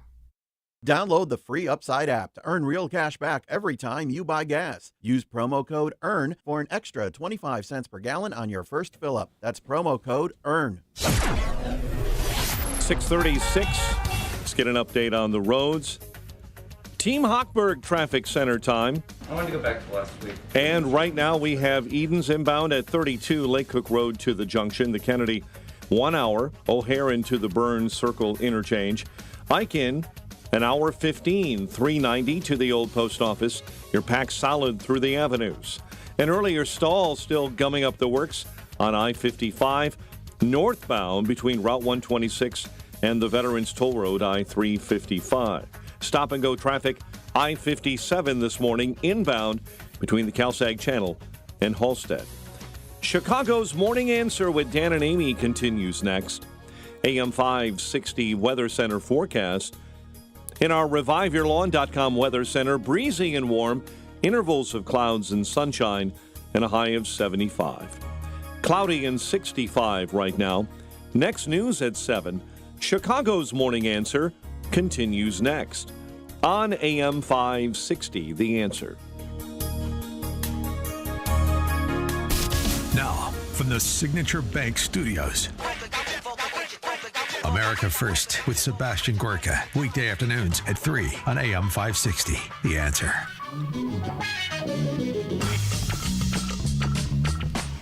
Top of the morning, Dan and Amy. We brought you this story a couple days ago once the body cam footage from the police officers in Monroe County, New York was made public. Body cam footage of an interaction that first of police officer and then his supervisor had with the Monroe County District Attorney. Her name is Sandra Dorley. She was stopped for speeding. Well, no, she actually wasn't stopped. There was an attempt to stop her for speeding, but she wouldn't stop. She just drove to her house instead. Right. Of course, the police officer followed her to her house, and this was the interaction between the two. Sorry, I'm the DA. I was going 55 coming home from work. 55 and a 35. I don't really care. Okay. So you can call Can you come? Can you please come over here? You're on. This is on a traffic stop, ma'am. Yes, it is. You can call Dennis Kohlmeyer right now. Okay. I'm telling you why I stopped you. You didn't stop at all. Did you not hear my lights or sirens or anything? No, I didn't actually. I was on the phone. Okay. Well, you're not supposed to be on the phone while you're driving either. Yes, I am with the hands-free. Absolutely. Okay. Why are you so upset at me? I'm doing my job. You just admitted to me that you were going 55 and a 35 on Phillips Road. Can you please tell him to leave me alone? It's Officer Christofoli. Can you stay over here, ma'am? This is a traffic. This is a legal traffic stop. Do you have your ID? No, it's in my purse. Here. You have your purse right there. No, this is my lunch. Would you talk to Dennis? This is ridiculous. Just go away. Hello, sir. Go away. Just go away. Good. walks into her Ma'am, house. can you please stay at the back? This is a legal traffic stop. Can you please stay over here? No. Hey, baby, get your little guy out of here. Sir, I stopped her for going 55 and a 35 on Phillips Road. On Phillips Road. And Coming she home from failed work. to stop. She drove all the way back home and parked in her garage. And now she's not complying with any of my commands. Ma'am, do not go inside. Oh my God. You're so annoying. Yep. All right. She thinks so highly. Ma'am, come outside. You can't just go inside. This is a traffic stop. Here's your phone back. I understand the law better than you. Would you just 953. Can you have a supervisor come to the scene? No. Get out of my house. I don't know why you're acting like this towards me. Can you please go to the back of the vehicle? I'm not going to. I'm home. Yeah, I think you get the gist of it. Then the supervisor comes. The supervisor, who obviously knows her, refers to her by her first name, says basically, Sandra, what are you doing? He backs a play of his officer. What, you can't do. You know the law. You're supposed to stop. He even said this is an arrestable offense. You fled a lawful attempt by a police officer to stop you, we could arrest you, and they should have. They should have. Why didn't they? Well, anyway, she's had a little time to think about it, and I'm sure there's been a lot of feedback in the community since this video was made public. And it's a suburb of New York, in case people don't know. Right. And so Sandra Dorley now is rather contrite about her conduct on that day. And she has issued this video apologizing and announcing the steps she's taking to hold herself accountable. See if you're persuaded. Last Monday, I failed you and the standards that I hold myself to. And for that, I am so sorry. What I did was wrong, no excuses. I take full responsibility for my actions. I fell short of the values I've held for my entire 33-year career. I didn't treat this officer with the respect that he deserved. All police officers deserve respect. I am truly and sincerely sorry. I had just come from work. I was dealing with 3 homicides that occurred over the weekend. I watched a video where an innocent cab driver was executed. And I was still reeling from a frightening medical concern that my husband received that afternoon.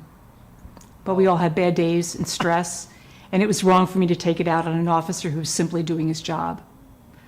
While I previously apologized to him, I will say it again. I'm sorry. Police already have a tough job, and that day I made this officer's job harder.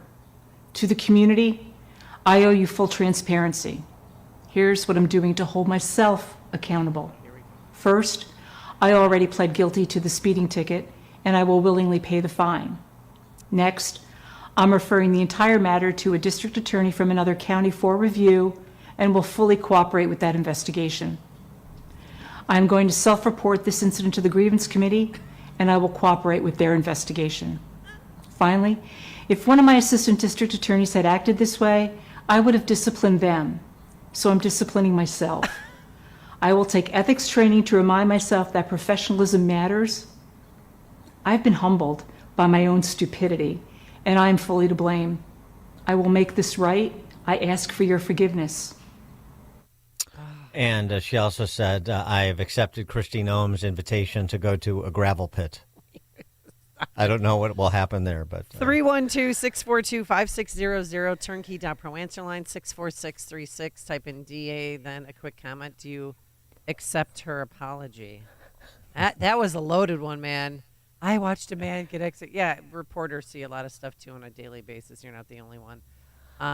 She paid so the ticket. Examiners. She's apologized. She made the the statement of principle that police should be respected. She's referring the matter to an independent a prosecutor outside the district if there are any further charges, which I guess there certainly, I don't guess, there certainly could have been. Yeah, and she's also going to undergo ethics training. I love how she threw her husband in too. Like, oh, we got some bad medical news that afternoon too. On top of the 3 murder cases over the weekend, I had to deal with that. So do you accept her apology and the steps she's taken or not? No. Turn yourself into police for resisting arrest. Do your penance in prison. Well, what is she's demanding that? What do you want her to do? Demand that police charge her with resisting arrest? Yes. Go turn yourself in. Say, charge me with resisting arrest. Well, she doesn't have to turn herself in if she hasn't been charged with anything. So she would have to tell police to charge her with resisting arrest, and then I'll face those charges too, in addition to the speeding ticket. I mean, these people think that they're so above the law, and her apology stunk. Tough crowd. Boy, it's just between the dog killing and the lack of forgiveness available. Amy Jacobson, it's just, hard-hearted. Ugh. Golly. Man. The city will do that to you, Dan. Hang 'em high, Jacobson, in studio today. Robert in Bloomingdale, you're on Chicago's Morning Answer. Yeah, she's taking a tough stand. First of all, I want to say I thank you to all the police and firefighters out there who do what they do for us. It's appreciated, and thank you for your service. And I wouldn't want to be a police officer for anything this day and age. And how dare these people go on thinking that they're above the law and they can do whatever they want when they have to follow the rules just like the rest of us. That takes a lot of gall. Thank you. Thanks for the call, Robert. I'll tell you what, I'm just saying, don't cut Amy off in traffic today on the Kennedy. No, I will attack. Amish texter, look, I was drunk, okay, but I'm the DA. Well, was alcohol involved? I mean, why didn't they give her a breathalyzer? Because she seemed a little tipsy to me. Well, I don't know. She just seemed a little unhinged, but I don't know. Well, 55 and a 35, and they didn't say she was weaving or anything like that. no, but I she don't know. looked a little, like she went to the bar after work. Okay, officer. Okay. Mike in the Villages of Florida, that is. Well, yes. Good morning. Yeah, years ago, when Richie Daley was the state's attorney, he was on his way to his summer place in Michigan, got stopped on 294 for speeding, took the ticket, paid it, never said a word. Wow. That's how it's done. Yeah, right. Yeah. Yes, of course. Thanks No one for the ever call, had to Mike. know about this, but she made it a bigger deal than it had to be. A text from 630. Better than most in terms of the apology. Mm-hmm. Phil and Darian, you're on Chicago's Morning Answer. Hey, good morning, guys. Listen, I just want to say I do not accept her apology. Since she's self-reporting herself, she should probably go lock herself up in jail like Otis and Andy Griffin. She should go lock herself up. I also want... And I also wanted to let you guys know on the last segment, my dog, my choice. Have a nice day, guys. We have the best text message ever. Are you ready? Yeah. Everybody listen up. Husband diagnosed with ED earlier in the day. She was named as the root cause. Yeah, that is a distressing medical diagnosis. Yeah. Vince St. Charles. Good morning, guys. And she, no, I don't accept her apology. And the only reason why she apologizes is the obvious. It was brought out, and people are starting to see and get on her. Other than that, no, I don't accept her apology. Period. Yeah. Done. And it's great. I'm with you, Amy. Thanks for the call. Got another Vince. text message. How about letting the cops tase her for 3 minutes and tape it and put it on YouTube? Yeah, like in what movie was it? what's the? Oh my gosh, I can't believe. Justin, help us out. What was it? Are you talking about the movie where they tase a guy and he's with Bradley Cooper and Zach Galifianakis? The Hangover. Hangover. Yeah, remember when they get picked up in Vegas and they're in the traffic school and Rob, what's his name? He was a correspondent on Comedy Central. He plays the cop, and they tase him, and something like that. Something right, like well, she lock herself up, beat herself with a rubber hose, et cetera, et cetera. I mean, okay. The thing about it was better than most. I know she's just doing it to protect her career because she's going to lose her job after this. there probably was a little bit of contrition, but I don't care anymore. The thing about the apology that bothers me is the last piece. Holding myself accountable. If this was an assistant DA under my direction, I'd send to ethics training. So I'm going to send myself to ethics training. It's so lame. I mean, what do you need to know?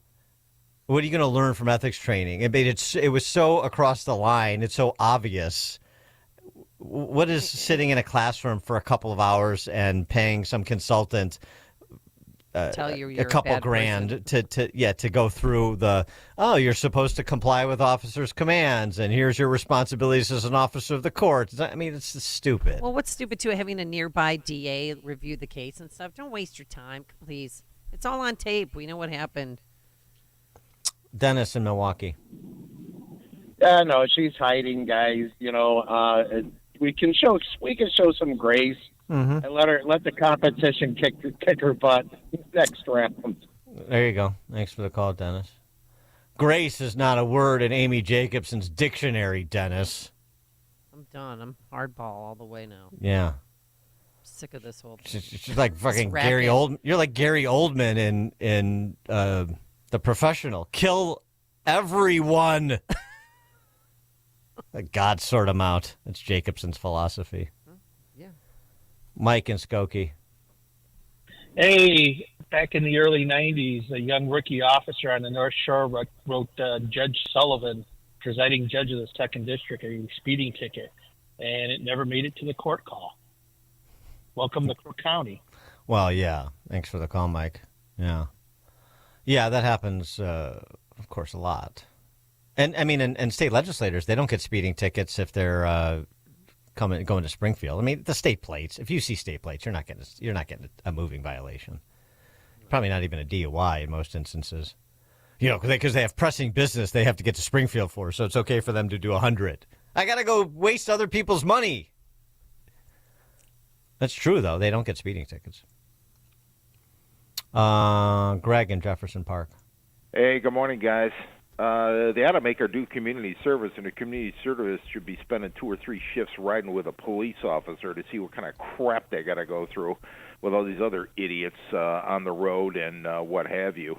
As a prosecutor, she ought to know that, but you know what? Ain't nothing like a little seat time to make it really good. Thanks, Greg. Corey Woodlawn. Morning, guys. She's contrite now, but only because this came out. But I do want to commend that officer. He showed professionalism. He showed candor in the face of this out-of-control woman. Thanks, guys. Yeah, thanks. I agree. It's both he and the supervisor, and it's just like commonsensical, too. It's like, what are you doing? You know this is across the line. I mean, of course, she admitted the violation as soon as the officer walked up to her after she fled him to her home. And yeah, I mean, and obviously because she's an elected official, the question, if this video hadn't been made public, would she be exhibiting the same contrition? But, you gotta, as you say, you gotta show a little grace if you think the apology's sincere. And I don't know. It's a tough call. Because it's very difficult to give elected officials. Squishy, and I'm off with everybody's head. What's going on? It's just difficult to give elected officials the benefit of the doubt these days. Yeah. It's tough to confer grace to them. They're a tough crowd when it comes to conferring grace. I agree, but I like Dennis from Milwaukee. It's like, okay, fine. So go through it, and then we'll see who believes you come next election. Steve, Northwest Indiana. Yeah, I want to know if Amy's background was vetted. My dad was a World War II vet, and he knew a guy named Jacobson. He was also a World War II vet. He was in the Army, the German Army. Thanks for the call, Steve. Yeah, we probably should do a bit of a deep dive on Jacobson. I'm Swedish, not German. Yeah, that's your story. Jakobsen. Uh-huh. Mike, Littleton, Colorado. Yeah, thank you for taking my call. Does it dawn on anybody on our side that this woman works for us? The cop should have stuck his hand out and said, let me introduce myself. I help pay your salary. That might have been a good introduction. Is it any wonder why the children who look at these people are so infantilized and want their bills paid? And now this lady has to stand in front of people while she's prosecuting them and say, how dare this defendant break the law? Yeah. It's really unbelievable. Thanks for the call. Right. It's the loss of legitimacy, too, right, in terms of because her attitude was revelatory. And so you can apologize for disrespecting the police officer, but does that sort of ruling class mentality that was on full display, is that still right there just below the surface? I'm better than you. The rules don't apply to me. We have gotten more than a full helping of that attitude in this country it's ever present, but it seems to have really spiked, say, since COVID. I would say that was sort of a watershed moment, or perhaps a new level of ruling class mentality that was achieved. I mean, the term was really created and popularized by Angelo Codevilla about 10 or 15 years ago. So it was sort of something that you're seeing more evidence of, thus the increased discussion and the monikers. And, you just wonder how sincere she is. Maybe not about the way maybe about the way she behaved, the expression of it, but the underlying belief. Is that still sort of really how she thinks? Has there been a real epiphany about the underlying attitude that would give rise to the conduct? That would be an interesting discussion with her, wouldn't it? Dan and Amy, Chicago's Morning Answer. This is Chicago's Morning Answer. Your show keeps me alive during the week. There's nobody I'd rather listen to between 5 and 9 in the morning than you guys. On AM 560, The Answer. Balance of Nature supplements, changing the world one life at a time. Hello, my name is Jim. I'm a very outdoors, active type person. With Balance of Nature, it sure has helped me feel really good every day. The fruits and vegetable ingredients, I think, is the whole foundation of what makes the product so good for me. I'm looking at the future, and I do not want to stop doing what I'm enjoying. With the product, I know I'll be able to continue it. I feel great. I can't complain about anything. Start your journey with Balance of Nature supplements. Call 1-800-246-8751 or go to balanceofnature.com and sign up as a new preferred customer. And for a limited time, get 35% off your first order, plus $10 off any additional sets with free shipping and our money-back guarantee. Go to balanceofnature.com or call 1-800-246-8751 and get this special offer by using discount code CHICAGO. All right, let's do it. Who wants to play golf? I'm so excited. Our annual golf outing is going to be at the McRae Memorial Golf Club in Barrington on Wednesday, June 19th. We have foursomes. We have twosomes available. And when you join us, you'll enjoy a full day of golf, which includes meals. It's a beautiful course. It's so relaxing. We're going to have prizes for the winning foursome, longest drive, closest to the pin, as well as a silent auction. Proceeds will go once again to the Tunnel to Towers Foundation. Great organization. They help provide for our first responders, military heroes, including our homeless vets. So we're excited to help raise money for them. So get your foursome, get your twosome together, and go to 560theanswer.com/golf. That's 560theanswer.com/golf. And we're also, if you do buy a twosome or a foursome, we're going to give you an AM 560 marketing package, which includes 25 one-minute commercials that will air right here on AM 560 Monday through Friday, along with a free digital marketing analysis. And we'll be golfing in the afternoon. And guess what? Team Amy is still available. If you want to golf with me, don't worry. I'll be nice. So get Geez, I don't know. These last couple of segments, I don't think it's made it much more attractive to vote to golf with Amy. So you better not walk in her line. Oh, no. And do not talk during my backswing. Yeah, you're going to get a 9-iron to the back of the head. Yes, but Team Amy is still available. Go to 560theanswer.com/golf. From breaking news and weather across the country to insight from the brightest minds in conservative opinion, it's Salem News Channel, home to the biggest shows on TV, like Brandon Tatum weekdays at 6 p.m. Eastern, followed by Charlie Kirk at 7. Join SNC, where facts are sacred, critical thinking is celebrated, and the pursuit of truth is unwavering. Watch Salem News Channel free, now on Zumo Play. Learn more at snc.tv/Zumo. AM 560, The Answer. All right, coming up on Chicago's Morning Answer. We'll talk Trump trials and the possibility of prosecuting Biden if Trump were elected to a second term. Andy McCarthy, National Review, former federal prosecutor, joins us at 7:07. Can't wait, but now let's head into the newsroom. Here's Mike Scott. The Bears to meet with the governor to discuss plans for a new stadium. The search for the killer of CPD officer Luis Huesca continues. DePaul students launch a pro-Palestinian protest. A Gurney death is under investigation, and the trial begins for a Streamwood man charged with killing his best friend. Cubs falter in the sixth. White Sox lose to the Twins. WIND, Chicago News Time, 7. This is a Fox News alert. Campus chaos coast to coast. I'm Dave Anthony. That's when Los Angeles police finally showed up at UCLA early this morning, 3 hours after clashes broke out. About 150 to 200 pro-Israel demonstrators arrived to face off with the people that are barricaded in the pro-Palestine encampment because they put up wooden pallets, boards, plywood, 2x4s, chairs, metal. The face-off got extremely violent. We saw people with some severe head injuries, people using metal bats. That's Gigi Graciette Bryant with Fox 11 TV in L.A. In New York City, Columbia called the police. NYPD does not use tear gas. Okay, we use distraction devices. Assistant Commissioner Carlos Nieves, officers stormed the campus building late last night, clearing out the students who had taken it over. They also cleared an tent encampment. Student protesters were arrested just behind this campus gate here at Columbia University.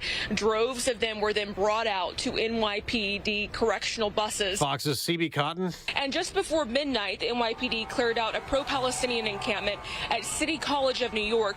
A spokesperson says at least 25 people there were arrested. They've also been clearing out an encampment at Tulane in New Orleans, and protests have closed the campus at Portland State in Oregon. Former President Trump's calling on the violence to end immediately, urging President Biden to do something. As Secretary of State Antony Blinken holds talks in Israel today, trying to broker a ceasefire in Gaza. It's an off day at the Trump criminal trials, so the former president will campaign in Michigan and Wisconsin. Vice President Harris will go to Florida to speak out against the new law that took effect today, banning most abortions at 6 weeks of pregnancy. Florida joins Georgia and South Carolina as southern states with 6-week bans, though Florida voters will be asked to approve or reject a state constitutional amendment this fall, which is written to prevent the restrictions. That's Fox's Evan Brown. America's listening to Fox News. Skies are turning partly sunny, 65 degrees, 7:02 on AM 560. The Answer. Good morning. I'm Mike Scott. The Bears expected to meet with the governor today, discussing their plan to build the new lakefront stadium. Governor says he remains skeptical about that proposal, now nearly a $7 billion undertaking. 2 have been killed in a small plane crash in Elkhart County, Indiana. Plane went down yesterday afternoon near Bristol. The plane had taken off from Coldwater, Michigan, just a short time before the crash. An investigation continues following a deadly shooting of Chicago police officer Luis Huesca last month. Xavier Tate has been charged in Huesca's death, but remains on the loose. DePaul University students are holding their own pro-Palestinian protest. Students launched an encampment yesterday on the Lincoln Park campus. This is like a coalition of individual students all coming together to support the divestment from, from companies that support like the Palestinian suffering, the Israeli apartheid, or the illegal Israeli settlements. A few high school students at Jones College Prep are planning a sit-in protest today in support of Palestinians and Hamas in Gaza, but parents, especially Jewish parents, are concerned. As parents, we are asking that they move it into the auditorium to have it be less disruptive to all the students who are just trying to go to class. Rachel Gigliotti, the sit-in is causing Jones to postpone its very popular College Decision Day celebration this morning. If you take great pride in your yard, beware.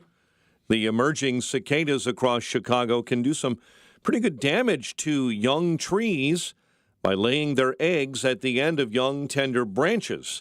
Horticulturalists recommend using light, airy materials like tulle to cover young trees, especially shrubs and fruit trees. You have to remember that they are native insects. They are part of our natural ecosystem. And through their activities in the soil, they are digging and they're burrowing, so they're aerating the soil. They're contributing to our soil health and microbiome. Well, you better hurry up if you want to cover those trees. The Morton Arboretum tells us they found the first signs of these 17-year cicadas already a week and a half ago. They are ahead of schedule, and they expect a mass emergence in about another week. Cubs lost to the Mets 4-2 at Citi Field, while another heartbreaker for the White Sox. They lost to the Twins 6-5. The news, a service of ReviveYourLawn.com. Soggy, muddy yard, pooling water, neighbor drainage. It's a constant battle until the experts at Revive Your Lawn get on the scene. Request your free drainage system consultation at ReviveYourLawn.com. A check of traffic and weather is on the way next on AM 560. November 2nd, 2020, marked the 100th anniversary of the first commercial radio broadcast. We're still here, and we're bigger and better than ever. You can still listen to us over this great radio station. But now, there are no limitations. Your smartphone is now your smart radio. Listen to us online, on the app, TuneIn.com, iHeartRadio, and Odyssey.com. Your smart speaker can find us too. With radio, there is no separation anxiety. We're always on. AM 560, The Answer. Hi, it's Sean Thompson here. You know when you're at the mall and you go to those directory signs, the one that says you are here? Well, imagine that directory is a map of your preparation for retirement. Would you know where you are? My friend Tom Fortino at Alpha Wealth Group is offering you the opportunity to not only find yourself on that map, but also find the route toward a successful retirement. He calls it his retirement roadmap. You'll get an analysis of where you are right now, whether you're at risk if the market drops again, whether you're taking advantage of the latest tax changes, and much, much more. To get an idea where you stand on the road to retirement, call my friend Tom Fortino at the Alpha Wealth Group today at 630-934-1855. That's 630-934-1855. And ask for the retirement roadmap, or visit alphawealthgroup.com. And don't forget to listen to the Alpha Wealth Hour Saturday mornings right here on AM 560, The Answer at 9 a.m. Advisory services through Retirement Wealth Advisors, LLC, and SEC Registered Investment Advisor. Insurance and annuities offered through Alpha Wealth Group, licensed in Illinois. Hey everyone, it's Ted from Consumer Cellular, the guy in the orange sweater, and this is your wake-up call. If you're paying too much for wireless service, you don't have to keep having that nightmare. Consumer Cellular has the same fast, reliable coverage as the leading carriers for less. And for a limited time, new customers receive their second month free when they sign up and use promo code MONTHFREE by May 31st. So why keep spending more than you have to? Seriously, wake up and call 1-888-FREEDOM or visit consumercellular.com. Taxes, fees, and other third-party charges will apply. See website for additional details. Progressive presents 10 things on a plumber's to-do list that are harder than getting a small business insurance quote. Waking up for 5 a.m. plumbing disasters, finding out why water is pouring from the ceiling, replacing a pipe in a home from the 1800s, then dealing with invoices or your awkward apprentice or that really weird smell, and then there's breathing and eating, and of course, clogs. But the easiest thing on any small business owner's to-do list? Seeing if you could save on the business insurance that's right for you. Get a quote in as little as 7 minutes at ProgressiveCommercial.com. Progressive Casualty Insurance Company. Coverage provided and serviced by affiliated and third-party insurers. A storm is on the horizon, and you need to keep the lights on no matter what. Your business relies on the power being on 24/7. It's the lifeblood of your data and computer systems. Weather-related outages from the power company are not acceptable. Your need for a source of power that's reliable 24/7, along with round-the-clock service that can dispatch technicians to your site immediately, is mission critical. Your business needs Charles Equipment Energy Systems on speed dial. These are the big boys, not residential or solar, but reliable industrial generators for emergency backup or events. When you need more than a 100-foot extension cord plugged into a small engine generator, call Charles Equipment Energy Systems. They keep the lights on with rental generators for job sites or power outages. The storm season is here. Plan ahead. Call now to prepare generators for sudden damage and potential power outages. Call 630-834-6000. That's 630-834-6000 or charlesequipment.com. charlesequipment.com. 7:08. Let's get an update on the roads in our Team Hochberg Traffic Center. Inbound Edens at 37 minutes this morning from Lake Cook Road into the junction. The Kennedy, a heavy 72, O'Hare into the Burns Circle interchange. On the Ike, right now it's an hour 16 from 390 into the old post office. You've got an overturned vehicle on the outbound Ike, now on the right-hand shoulder between Costner and Des Plaines Avenue. Stevenson, 1 hour into Lakeshore Drive. Dan Ryan in, stop-and-go traffic, 95th all the way up to the Skyway, 34 in to the Circle. Chicago's Morning Answer with Dan and Amy continues next. AM 560 Weather Center forecast in our ReviveYourLawn.com Weather Center. Here's Steve Williams. Breezy and warm today. Intervals of clouds and sunshine. Our high today 75. Clouds, a couple of showers around late tonight, low 54. Cloudy, warm, shower and thunderstorm mainly early tomorrow. High tomorrow at 76. I'm Steve Williams on AM 560. The Answer. 65 O'Hare, 66 Midway. Next news 7:30. And Chicago's Morning Answer continues next on AM 560. The Answer. Now, from the Signature Bank Studios, this is Chicago's Morning Answer with Dan Proft and Amy Jacobson on AM 560. The Answer.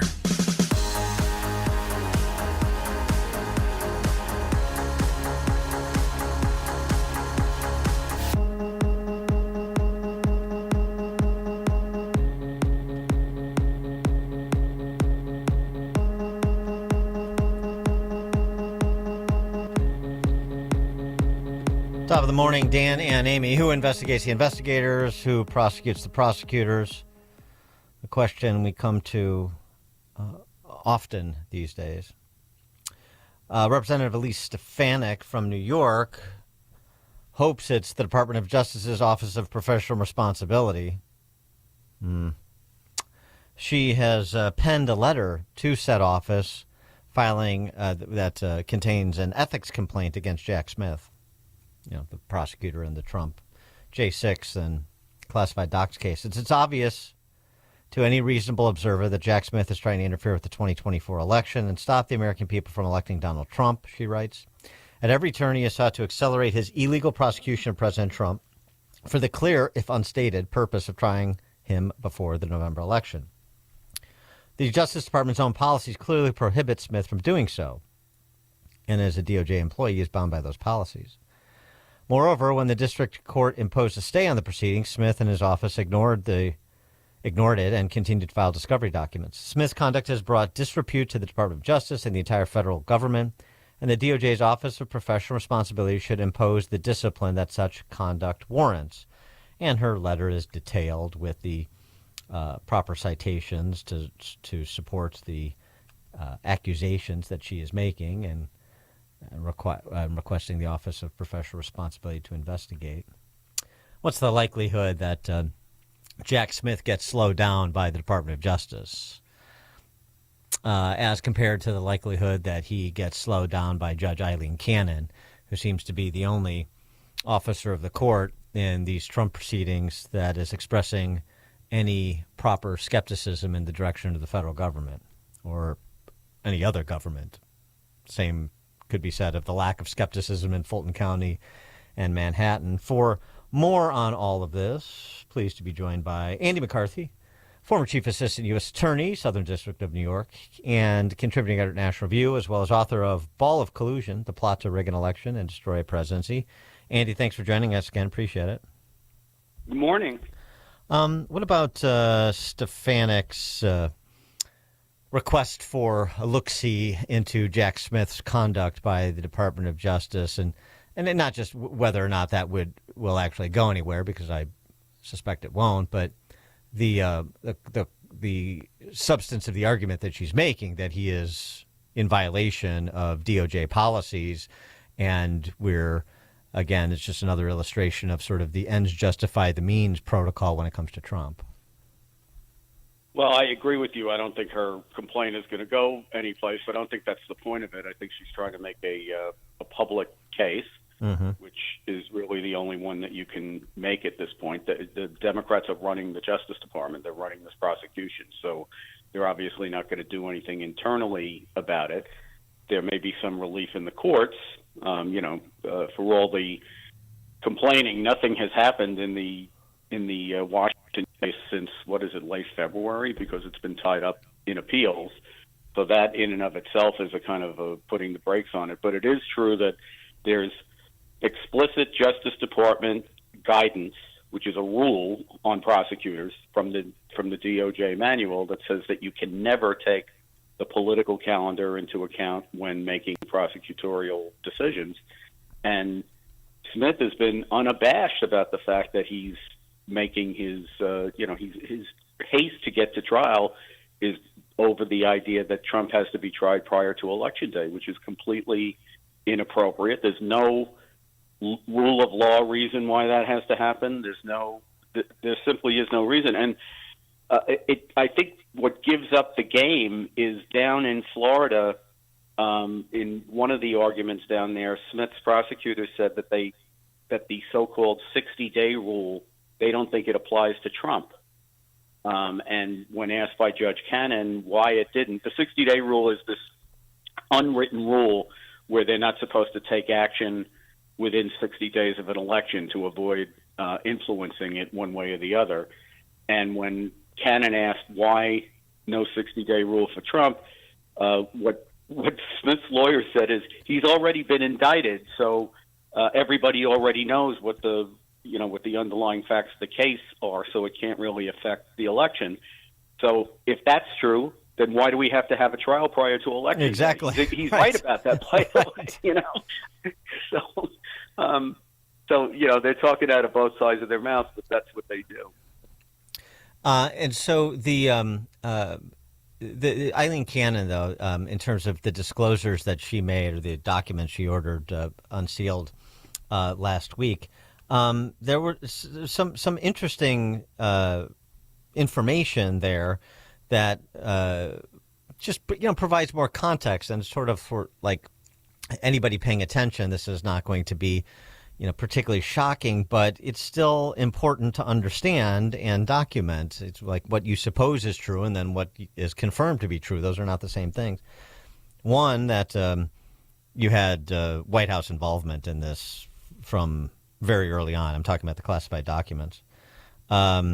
You've got more substantiation that the DOJ did in fact threaten the judicial nomination of a co-defendant, Walt Nauta, in the case. Which the lawyer who did that is still and the prosecutor who did that is still running the case down in Florida. Okay, right. And then also the issue of Trump's security clearance allegedly being retroactively revoked, and how that would impact his, the propriety of him having classified documents or declaring something classified or not. I mean, it just seems that we just have more evidence that, this whole thing has been, again, cooked up, ends justify the means. We got to figure out a way to get this guy by hook or by crook.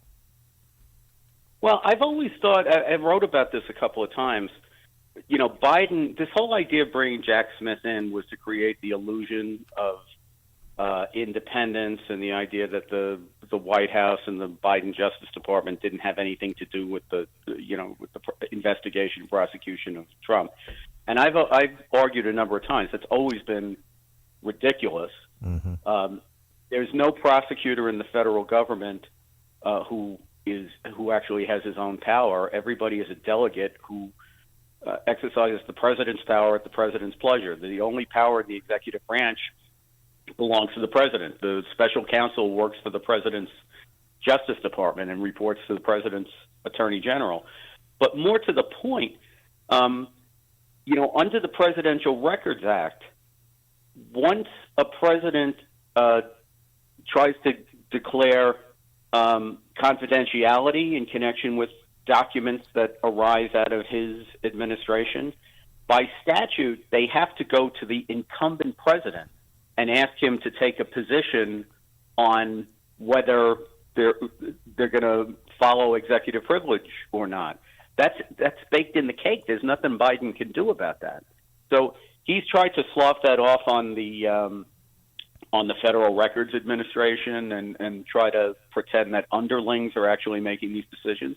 But he's in the middle of it. It's unavoidable. The prosecution is under his power. And we know from the reporting that we got about a month ago from Politico that he's been pretty aggravated at Attorney General Garland because Trump hasn't been brought to trial yet. He thinks that it should have happened a long time ago. So, his campaign is the Trump trials. He's not going to win a second term on promises like, let's give tuition relief to the whack job woman at Columbia who, came out and gave that speech yesterday. And by the way, let's bring all the Palestinians in as refugees. I don't think that's going to be a very effective reelection program. So he's banking on the Trump prosecutions for purposes of reelection. And so far, it's backfired on them because I think the public looks at this and they say this is not the way we're comfortable with having the criminal justice system used, even if you're not a Trump fan. But what we don't know, Dan, is how are people going to react once Trump, if it happens, gets convicted of a felony? Right. And we just don't know what's going to happen until that happens. We've got some indication from polling, but it's not. It doesn't tell you enough because it doesn't tell you, who would rethink their support of Trump and and what the net is. There's some segment of the electorate that's at least saying that they would reconsider whether or not to support Trump if he was a convicted felon. But but it's very hard to discern that and then spread that over the swing states at this point. I completely agree that's an unknown at this point. Well, maybe if Trump gets convicted in New York, we can find out what the crime is, because the indictment doesn't say what the crime is. Is that how we're going to find this out? Well, Amy, that's a really good point, because to the discussion we're having now, I think it may not only matter whether Trump gets convicted. I think it matters what he gets convicted of. So I think most people who've now watched what's gone on in New York for 2 years realize that New York is rigged against Trump. I mean, what they're doing, I wrote a column about this yesterday. It's not only in violation of the federal Constitution, which requires an indictment to say what the trial is. New York's Constitution requires a law to tell people what it is that's prescribed. And the law that New York invoked here, I think, violates the New York Constitution. So this thing is a farce. It happens on the heels of the civil fraud trial, which was also a farce. And I think a lot of people are going to think New York is just, with its elected Democratic prosecutors who promise to use the power of their office to go after Trump. I think most people are going to just think New York is rigged against Trump. And I don't think it'll count as much against him if he gets convicted in this case. And I agree with you. But if he gets convicted, maybe we'll find out what he's convicted of. Well, as compared to the Fed cases, no, I hear what you're saying, but at least, yeah, the J6 case, it would be bad for him if he got convicted, and I think if he got convicted of obstruction, I don't see the Florida case going prior to Election Day, but I think if he got convicted of obstruction down there, it would hurt him. Do you see the classified docs case going at all? Is there a possibility still that Eileen Cannon grants a motion to dismiss? I don't see the case. I don't see a motion to dismiss prior to Election Day, and I don't see the case going. But I think that Smith has himself to blame for that.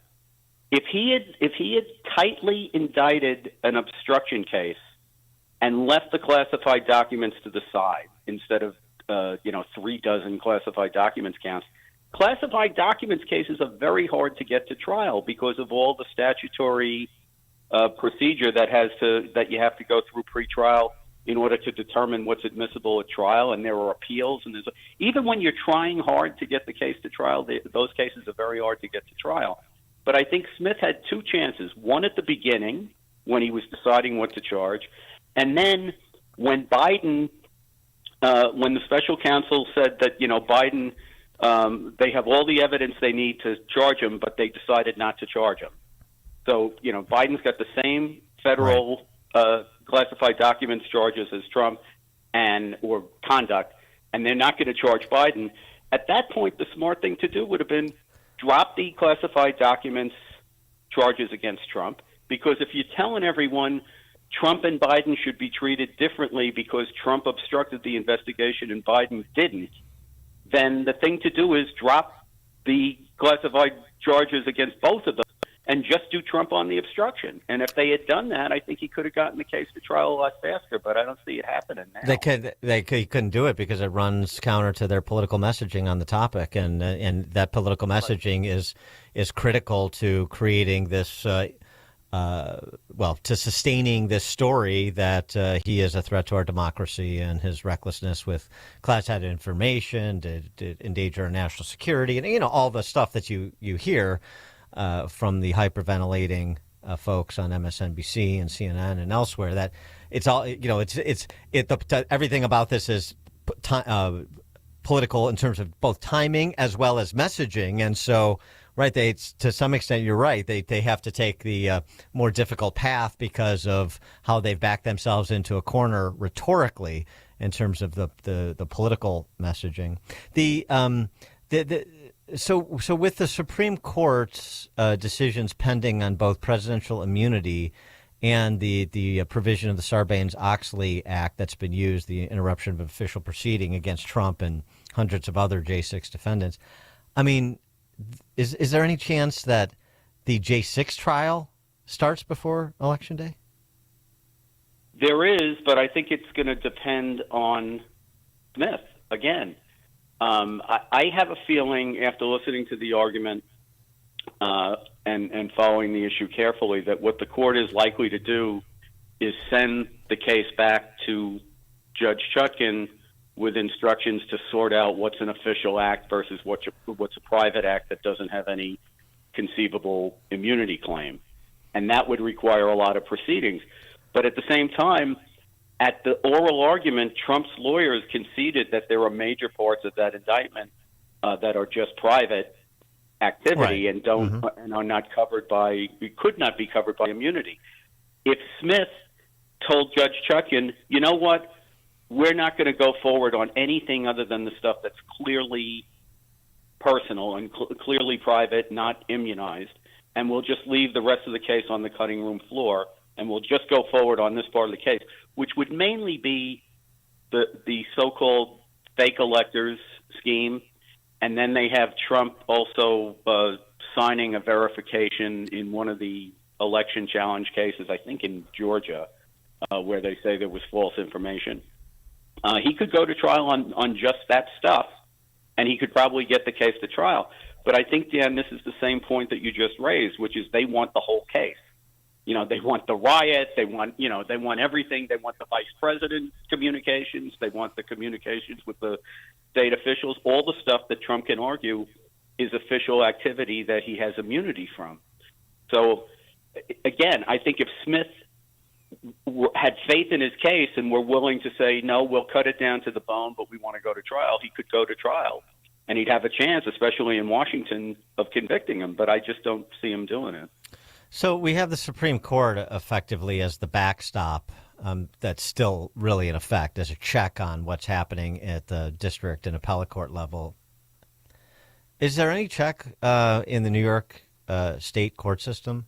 Because it seems like what you were describing, have been describing, and others with respect to Alvin Bragg and the trial court, with respect to gag orders, with respect to, you were just saying, the violations of New York, of not just the United States Constitution, but New York State's own Constitution, and the appeals on these matters, the efforts to get something resembling a fair trial have all been thwarted, and there just doesn't seem to be any backstop to this Torquemada routine that Alvin Bragg and Judge Merchant are doing at the trial court level. Well, let me put it this way. I think there is a backstop, but it may not be a sufficient backstop.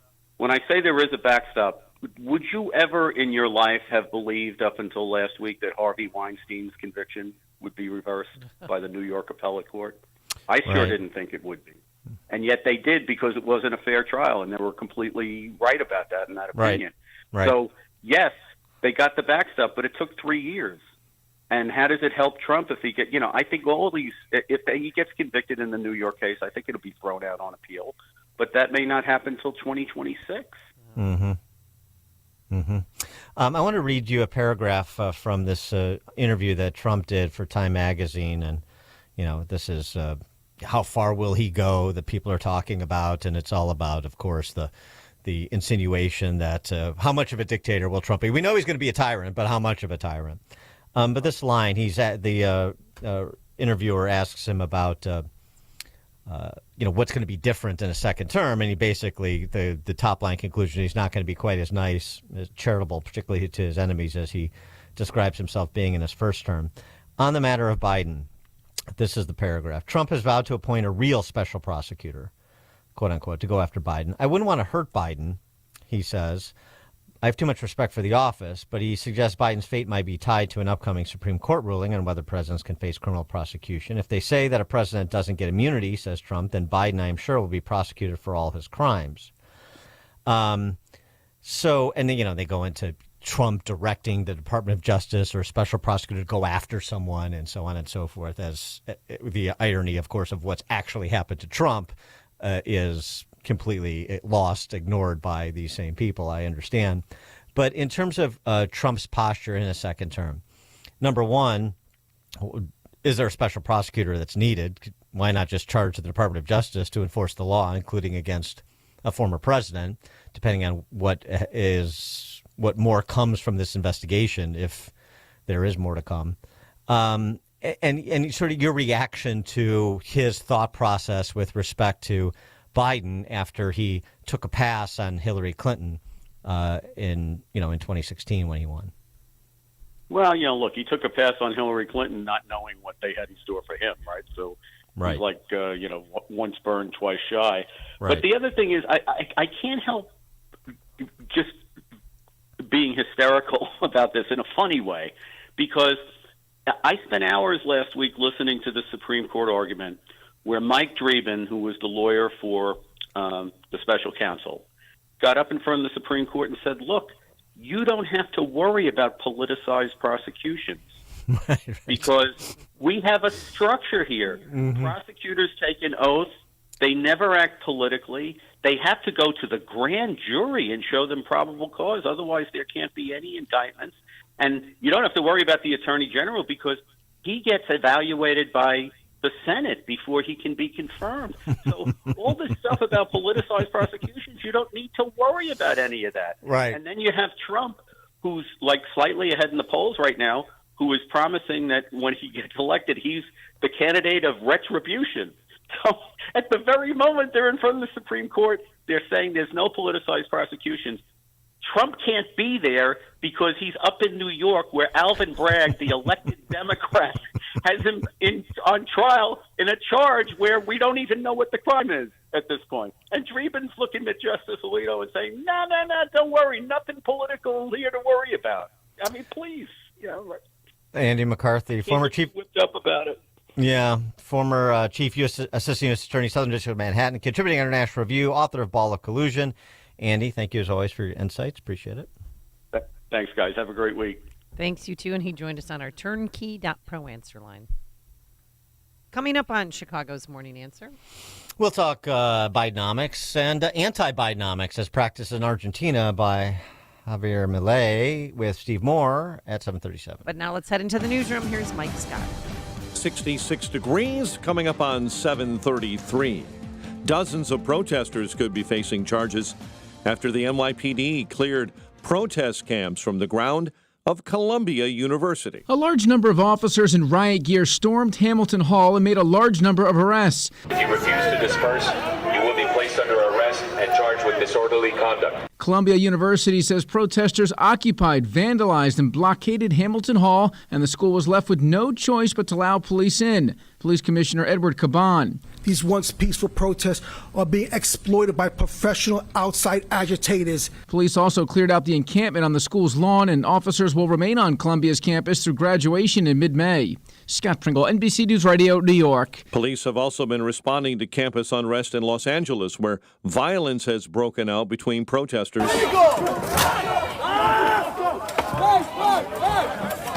Police say they were asked by the school to restore order as violence was breaking out, brawls through the Westwood community between anti-war and pro-Israel demonstrators on campus. The Biden administration plans to reclassify marijuana as a less dangerous drug, they say. The Department of Justice is recommending that cannabis be reclassified as a Schedule III controlled substance. For 50 years, marijuana has been classified as a Schedule I substance in the same class as heroin. After 3 straight hotter-than-expected inflation reports, the Federal Reserve has turned very cautious about the prospect of interest rate cuts this year. Wall Street traders now envision just a single rate cut this year to the Fed's benchmark rate. The Dow will start the day down 570 after yesterday's trading. April, the worst month since September of 2022. The Bears will meet with Governor J.B. Pritzker today discussing their plan to build a new stadium along Chicago's lakefront. 2 have been killed in a small plane crash in Elkhart County, Indiana. The plane went down in northern Indiana yesterday near Bristol after taking off from Coldwater, Michigan. DePaul University students are holding their own pro-Palestinian, pro-Hamas protest on the Lincoln Park campus. This is like a coalition of individual students all coming together to support the divestment from, from companies that support like the Palestinian suffering, the Israeli apartheid, or the illegal Israeli settlements. Melrose Park police say a bicyclist was struck and killed in a hit-and-run crash near Gottlieb Hospital Tuesday. That victim, police say, was dragged 400 feet by a vehicle that just kept on going. The search for a suspect is now underway. Cubs lost to the Mets 4-2. Southsiders 0-6 against the Twins following a 6-5 loss at Guaranteed Rate Field. And Blackhawk forward Connor Bedard is in the running for the Calder Trophy. He's one of 3 finalists for Rookie of the Year. The news, a service of Quick Delivery Service. Visit quickdelivery.com when you need same-day delivery of your routes. Ground delivery when you need it from safe, licensed professionals. Go to quickdelivery.com now to schedule your delivery. And a check of traffic and weather on the way next on AM 560. This radio station is always on, but sometimes you need more content that you can take with you anywhere. That's why we invented the SalemPodcastNetwork.com. You'll find all the great hosts on this radio station, plus a few more, like Charlie Kirk, Dinesh D'Souza, Trish Regan, Jenna Ellis, and Dennis and Julie. There's literally no end to what we can teach you. It's like radio on demand, and just like radio, it's always on. Go find out what you're missing. Download the app, SalemPodcastNetwork.com. Our communities deserve to have their tax dollars spent efficiently. All over Chicagoland, there is an increased need for vital projects like wetland improvements, enhancing water quality, or stormwater mitigation to protect homes against devastating floods. Too often, public officials find themselves at the mercy of outside advisors when planning, budgeting, and building these projects. And let's face it, they rarely meet deadlines or budgets, leaving our communities vulnerable. There's a better way forward. Control Point Engineering. At Control Point Engineering, we're more than just civil engineers. We're champions of quality and efficiency with over 40 years of hands-on experience. Teaming up with Earthworks Land Development, we're breaking down barriers and streamlining processes. Say goodbye to disjointed partnerships and hello to seamless collaboration. From conceptualization to construction, Control Point Engineering delivers everything you need in one unified package, saving you time and money. Visit ControlPointLLC.com today to learn about our successful projects all across Chicagoland. Again, that's ControlPointLLC.com. Every so often in medicine, something comes along that is truly revolutionary. Dr. Mitchell Scheinkup, former orthopedic surgeon, now National Medical Director at QC Kinetics. I believe this is one of those things. Dr. Scheinkup is talking about regenerative medicine, something he's practiced, researched, and written about for nearly 2 decades. The old ways of dealing with joint pain, such as steroids and surgery, are no longer the best ways. If you have pain from arthritis or injury, you owe it to yourself to learn more about this exciting option, using your own body's natural power to get lasting relief. And there's no better place to learn than QC Kinetics. There is no one in this country today with more clinics, more satisfied patients, more advanced protocols, or more experience in using this exciting option to deliver life-changing results. Call QC Kinetics now for your free consultation. Call QC Kinetics, 312-809-5955. That's 312-809-5955. 312-809-5955. We all hear the radio ads about the IRS. They tell you to be afraid, to be scared, and they try to frighten you into calling. I'm not here to do that. Tax Relief Advocates is different. TRA is here to tell you that if you owe money to the IRS, whether it's $5,000, $50,000, or $500,000, we have a solution. It doesn't matter if you're sitting in your car, at work, or with your kids. No matter where you are, call now. 800-575-6745. Don't lose hope. TRA can eliminate or reduce what you owe to the IRS. There is zero risk to you. If we can't reduce your tax debt, then you pay nothing. Our passion is taxes and helping individuals fix their IRS problems. We have a 5-star rating on Google and an A+ with the Better Business Bureau. You don't need to be afraid of the IRS any longer. End your tax nightmare today by visiting us online at TRA.com or call 800-575-6745. That's 800-575-6745. Tax Relief Advocates. Real solutions for real people. Now there's a simple, easy, and effective way to clean your nose and protect your health. It's called Navage. Navage, available at Navage.com. 7:40, let's get an update on the roads. Team Hochberg Traffic Center time. And we start on the Kennedy where there's an accident on the right shoulder near Montrose. You're backed up to Austin, and it's an hour 20 from O'Hare into the Burns Circle interchange. The Ike jammed up through the avenues. Also an hour 20 from 390 into the old post office. On the outbound side, an accident right shoulder near Des Plaines Avenue. Stalled semi on the exit ramp from on the northbound off-ramp to the Tri-State Tollway. This is on the Stevenson, and backups are beginning 70 minutes in from 355 to DuSable Lakeshore Drive. Outbound Stevenson, stalled semi, 2 right lanes blocked. It's at Pulaski. You're backing up to Western right now. Chicago's Morning Answer continues next. AM 560 Weather Center forecast. In our ReviveYourLawn.com Weather Center, breezy, warm, clouds and sunshine with a high of 75. Currently 66. Your next news update is at 8. Chicago's Morning Answer continues next on AM 560, The Answer. Now, from the Signature Bank Studios. Only the biggest stories, only the biggest guests, and only the biggest opinions. This is AM 560, The Answer. Top of the morning, Dan and Amy. You will own nothing and be ecstatic about it. Isn't that what Klaus Schwab says the vision for a better tomorrow is? For eating bugs, right? Well, that's all part of it. It's all part of the fun. Give me some crickets. I'm hungry. Housing affordability. We touched upon this. We've talked about it many times. We touched upon it a bit yesterday with Frank from Arlington Heights with his history, in-depth history piece. More on the topic. HUD, Housing and Urban Development, that agency that should have been eliminated under Reagan, but instead Jack Kemp expanded it. Well, there's the typical story out of D.C. New energy standards.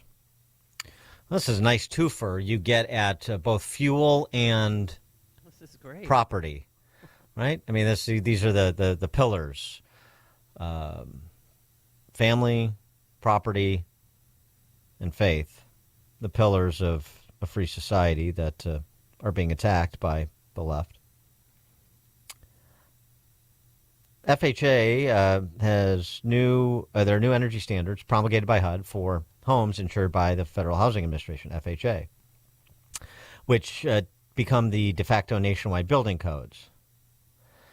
The new building codes, according to the National Association of Home Builders, if adopted at the state and local levels, could add as much as $31,000 to the price of a new home. Take up to 90 years for a buyer to realize a payback on the higher upfront costs through lower energy bills. Yeah, lower energy bills, just as we're also entertaining stories from experts about the lack of capacity on the grid. But, of course, then HUD will provide subsidies on the back end to reduce the front-end costs. And this is, of course, extracted from you, raise the cost, provide the subsidies, bribe you with your own money for pennies on the dollar.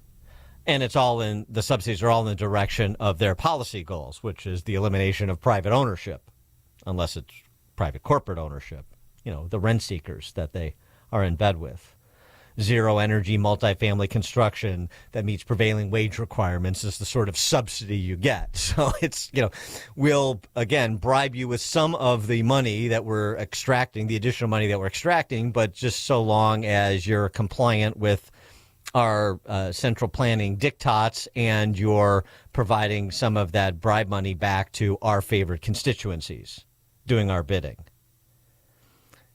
HUD estimates the new standards will raise the cost of a single-family home by about $7,200, the average annual mortgage payment by more than $400, and that's assuming a mortgage interest rate of 5.3%, and of course we know today it's more like between 7 and 8%. I mean, it's just a case study in how the federal government works, particularly when it is operated by enthusiastic central planners. And why I wouldn't get too optimistic about reductions in inflation or the end to the devaluation of the dollar if you don't see a change in power in D.C. come November. For more on all this, please be joined by Steve Moore, economist, GovZilla author. Steve, thanks for joining us. Appreciate it.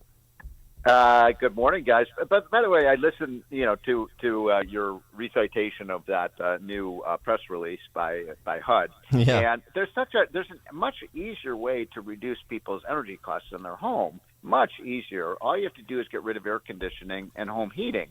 And exactly. By the way, you may think I'm joking, but actually we did the survey that found 70% of Democrats actually support getting rid of air conditioning. But look. Energy prices are up 41% since Biden came into. That includes, your electric utility bill, your gas prices, diesel, all of the things, and this crazy idea that they're going to, save you money through all these energy quote efficiency standards. I mean, when have we heard that before? And you're going to add, what did you say, $30,000 to the average on price? the construction side? Yeah, that's what the National Home Builder says. Yeah. I mean, here we have a housing crisis in this country of affordability, where the mortgage payments on a new home are twice as high today as they were 5 years ago, in part because of all these crazy energy policies. And now you're going to make it even more expensive for young people to buy a new home. I thought they were trying to promote home ownership. So this is just it makes it makes smoke come out of my ears when I hear this stuff, because all they're doing is. It's almost like their god is clean energy. They pay homage to green energy, anything to bring down costs. I mean, the carbon emissions.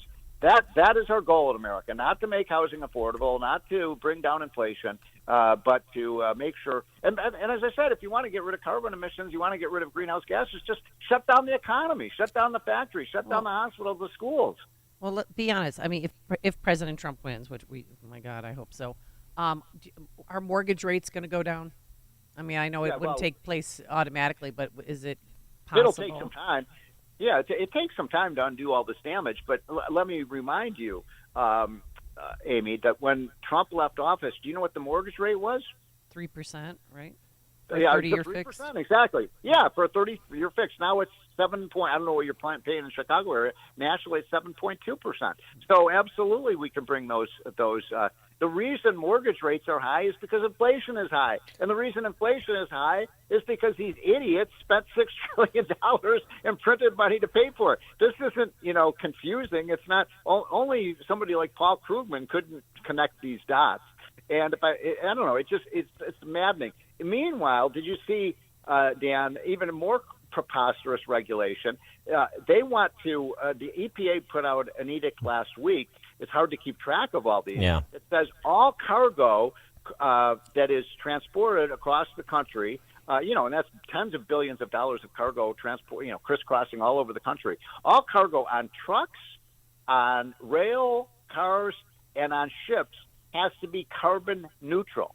So I guess we're going to have a 10-ton truck carrying heavy equipment across the country with an electric battery. It doesn't. Technology doesn't even exist. We're going to use. Are we going to have sailboats now? Right. We're going to use magic carpets. Self-driving tractor trailers. Yeah, magic carpets. Don't give them any of the ideas. They'll probably have a study on that. On the issue of the devaluation of the dollar, you addressed this in your Unleash Prosperity newsletter, but I want you to address it for our audience too, because the reporting has been, and the Biden administration is stepping up and stepping out on this, trying to create this story that Trump is interested in devaluing the dollar further in order to improve our trade imbalances with countries like China. And you're closer to Trump than certainly most people are. Yeah. Right. He doesn't want to do something that stupid and that inflationary, does he? No, he doesn't. That was I'm glad you brought this up. That was a completely fake news story by, of all places, the Wall Street Journal.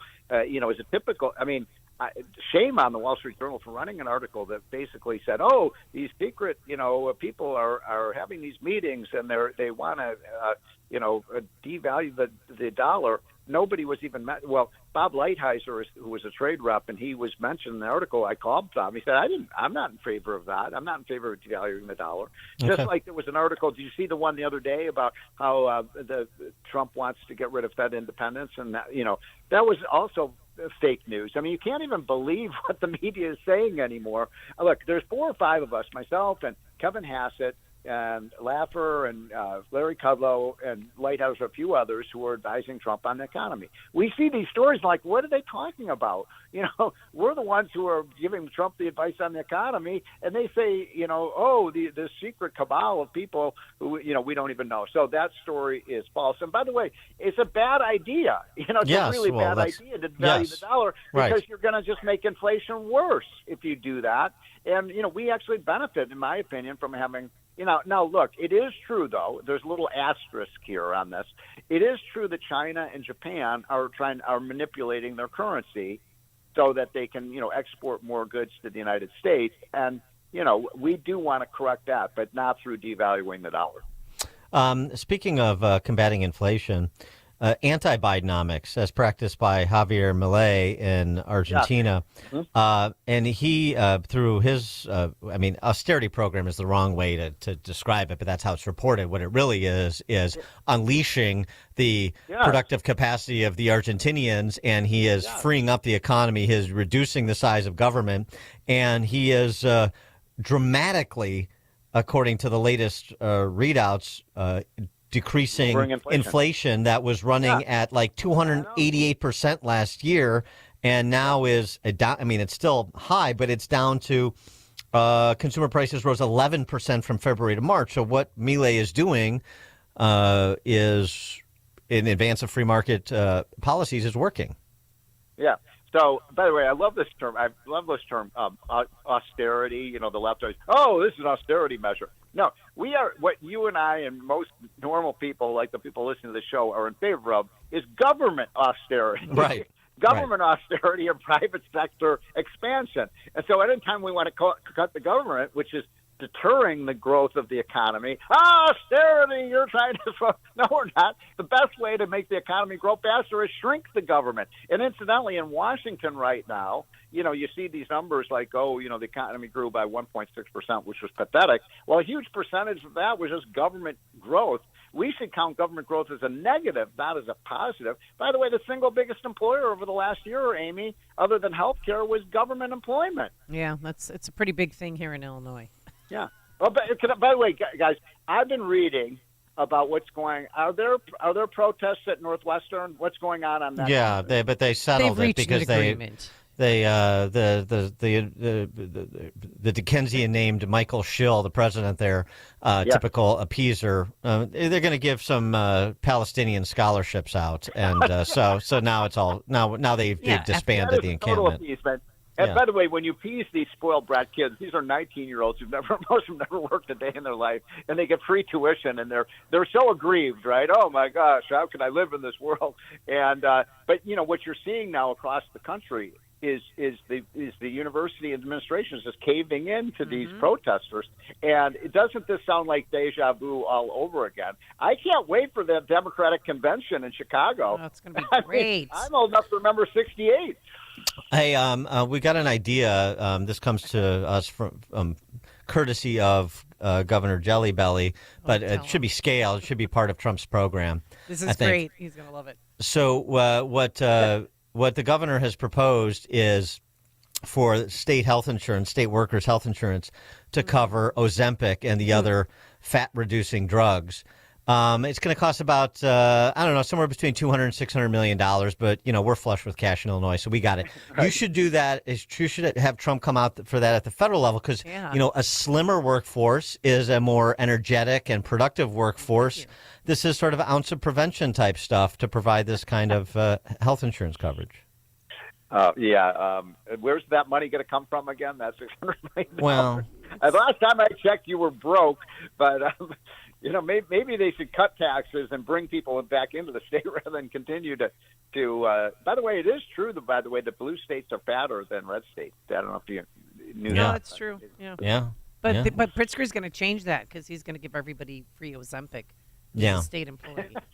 Yeah. Well, good, because I bought some stock in that, so this is going to make my stock go up in Good value. for you. By the way, one last thing on the Yes. universities, because this is that group, openthebooks.com. You know Yes. those guys. Mhm. You know, they were started in Chicago, by the way, by my friend Andrzejewski. You know, Yes. they found like billions and billions of federal taxpayer dollars are going to these elite universities that can't even control their own campuses. Shut it off. Stop giving money to universities. Period. And it just makes me so angry how we waste money in Washington. Well, that's and Trump issued a statement on that last week, basically saying that endowments and what was the other thing he said? Endowments and something else in terms of where he was going to go after universities, and so that's exactly what he should do. That's exactly what he should. Student loans and endowments, right? Yep. Yeah. I mean, $3 billion has gone to Columbia. And you folks, you're seeing every day what's happening on the campus of Columbia University. And I'm glad to hear it's not happening in Evanston, Illinois. Not anymore. Like they're just, thank you. Well, that's because you left, right? Yeah, right. You were a rabble rouser. I was, but nothing like these revolutionaries that populate campuses today. Steve Moore, economist, GovZilla author. Thanks as always, Steve. Appreciate it. Okay, guys, have a great day. You too, and he joined us on our turnkey.pro answer line. Before you see it on TV, share it on Facebook, or read about it in the paper, hear it here first. This is Chicago's Morning Answer on AM 560. The Answer. Hello, I'm Katherine Mintzer, a family farmer raising corn and soybeans in Christian County, Illinois. It might be hard to believe, but 96% of the farms in Illinois are owned and operated by family farmers just like me. Our job is to grow the healthiest, most affordable food around to feed my family and yours. Meet more farmers just like me at www.watchusgrow.org/corn. A message from the Illinois Corn Marketing Board. Signature Bank is Chicago's fastest growing independently owned business bank. It's a bank where relationships still matter. Signature Bank knows your name and your story. I'm Dan Proft, and I know this because Signature Bank is my business bank. I'm Frank Vance, co-owner of Egan Vance Insurance Agency on Chicago's Northwest Side and a customer of Signature Bank. In my line of work, we pride ourselves on being there for our clients when they need it the most, and we recognize when someone does the same for us. As Egan Vance was expanding, we wanted to buy a much sought-after building in the neighborhood. We couldn't waste any time. I called Signature Bank, and that was all it took. I didn't have to talk to multiple people in siloed departments with multiple forms to fill out. One call did it all. As the one who was always looking out for my clients, it was a great change to know that my bank, Signature Bank, was looking out for me. Signature Bank is looking for their next success story. To learn more about turning your business vision into reality, visit signaturebank.bank. Signature Bank, helping local businesses succeed. Member FDIC, Equal Housing Lender.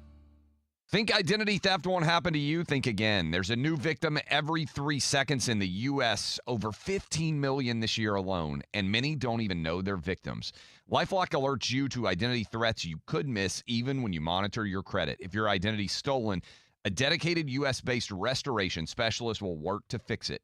No one can prevent all identity theft, but everyone can save up to 25% their first year with my name, Clay, as the promo code at LifeLock.com. Getting quality employees to fill positions in your company is essential, but finding those people can be a major hassle unless you use ZipRecruiter. ZipRecruiter makes finding quality people a breeze. ZipRecruiter's advanced technology identifies candidates with the right skills, sends you great matches, then you can easily invite them to apply. 4 out of 5 employers who post on ZipRecruiter get a quality candidate within the first day. See for yourself. Go to ZipRecruiter.com/free to try ZipRecruiter for free. That's ZipRecruiter.com/free. AM 560, The Answer. All right, coming up on Chicago's Morning Answer. Trump is in Waukesha, Wisconsin today. And also we've got some new numbers on Biden's parole program, flying people into this country from other countries so they may reside here illegally. We're going to talk about it all with Wisconsin Representative Brian Stile at 8:08. It's maddening. But now let's head into the newsroom. Here is Mike Scott. The Bears to meet with the governor, discussing plans for that new stadium. DePaul students launched their own pro-Palestinian protest. WIND Chicago News Time. This is a Fox News alert. The protest turned into a brawl. I'm Dave Anthony. It happened at UCLA. Those pro-Palestinian demonstrators then clashed when Jewish students, fed up with an encampment and harassment, had enough. Pro-Israel protesters said, university's not going to take it down, we will. And they were met by pepper spray. We were told by some that I talked to here earlier today, boards with nails in them. And on the back you have a rope that you can use it like a shield and pushing people that way. Some injuries occurred, none that we know that were serious, but you could see a lot of people being hit with sticks and bats. Fox's William Lajeunesse at UCLA, where it took police about 3 hours to show up to stop the fighting. Police cracked down last night in New York City.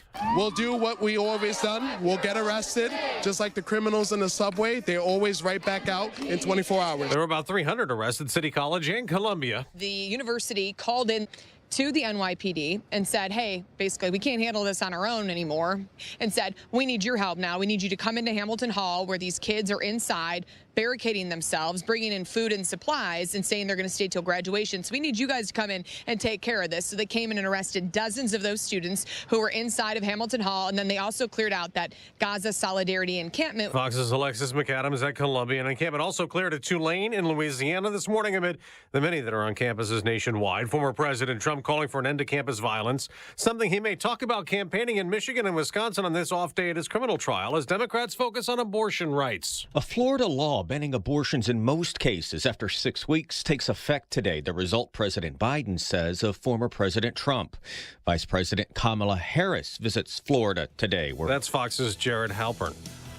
America's listening to Fox News. In Chicago, 66 degrees, 8:02 on AM 560. The Answer. Good morning. I'm Mike Scott. The Bears plan on meeting with Governor Pritzker today. They'll pitch their new lakefront stadium. The governor remains skeptical, and the now nearly $7 billion proposal continues to grow. Last Friday, Julie Aguezable was murdered by her husband Winston in Villa Park. He was out on pretrial release wearing an electronic monitoring device. It notified police that he was close to his wife, but when officers got there minutes later, the couple was found dead in a murder-suicide. This morning, State Representative Dan Calkins says the governor's Pretrial Fairness Act is the problem. And the aftermath is terrible. This horrific crime could have been prevented. This person should have been, restrained, and his wife should have been protected. Governor J.B. Pritzker deflected the issue and says he won't call for any legislative changes to his Safety Act, which ended cash bail statewide. But just in the way the cases are handled, we need to make sure domestic violence is something that gets taken very seriously when anybody is considered whether they should remain incarcerated or not. Illinois State Police and law enforcement admit it's difficult to remove firearms from someone, but state law already does allow police to revoke FOID cards if someone is accused of domestic violence with an order of protection filed. An investigation continues following the deadly shooting of Chicago police officer Luis Huesca last month. Xavier Tate has been charged, but he remains on the loose. Cubs lost to the Mets, and the Southsiders lost to the Twins 6-5. The News is a service of Crosscom Public Adjusters. If your home or business has an insurance claim, Crosscom can help you get what you need and have coming to you. CrossComPublicAdjusters.com. 8:04. Time for the AM 560 Business Beat, a service of Signature Bank. Visit signaturebank.bank for all your commercial banking needs. Now the latest from the Fox Business Network. I'm Stuart Varney, and this is the Fox Business Report. The Federal Reserve is meeting today. Stock futures are lower as investors anticipate the Fed keeping interest rates higher for longer. Bitcoin is also slumping ahead of the Fed decision. The price is under 58,000. Bitcoin rose to 73,000 back in March. Kraft Heinz earnings were in line with expectations. It's standing by its forecast for the year, though sales volume declined. CVS Health is cutting its forecast for the year, and the stock is slumping. The drugstore and health insurance company blames the high cost of Medicare Advantage plans. Cruise operator Viking is expected to go public today. The stock is priced at $24 a share at the high end of expectations. The Mortgage Bankers Association says the average for a 30-year fixed mortgage rose to 7.29% last week.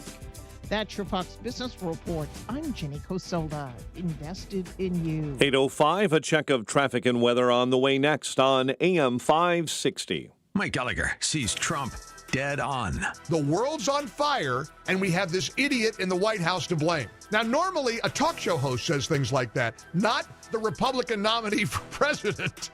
But it's where we are, and this is what the left doesn't get, and the Trump haters never recognize. Millions of Americans relate to this and say, you're right, you're right, you're right. The Mike Gallagher Show, weekdays at 9, right before Dennis Prager at 11 on AM 560. The Answer. Spring cleaning is here. Time to brighten up those dirty rugs and carpeting. Dogs, cats, food, drinks. They can really make a mess. Look down. Are you happy how your carpets and rugs look? Let Executive Green Carpet Cleaning show you how clean really looks. Executive Green Carpet Cleaning. They're local, family-owned, and take pride in customer satisfaction, positive reviews, referrals, and working with AM 560 listeners. Right now, if you mention AM 560, you'll receive 15% off all cleaning services. Hi, this is Kelly from Executive Green Carpet Cleaning. As a proud supporter of AM 560, allow my family the invitation into your home or business to show you what clean really looks like. Carpets, area rugs, upholstery, tile and grout, and wood floor cleaning. We do it all. Call or text Kelly today to schedule a free quote. 630-990-8600. Mention AM 560 to receive 15% off. Call or text 630-990-8600 or schedule online at executivegreencarpetcleaning.com. executivegreencarpetcleaning.com.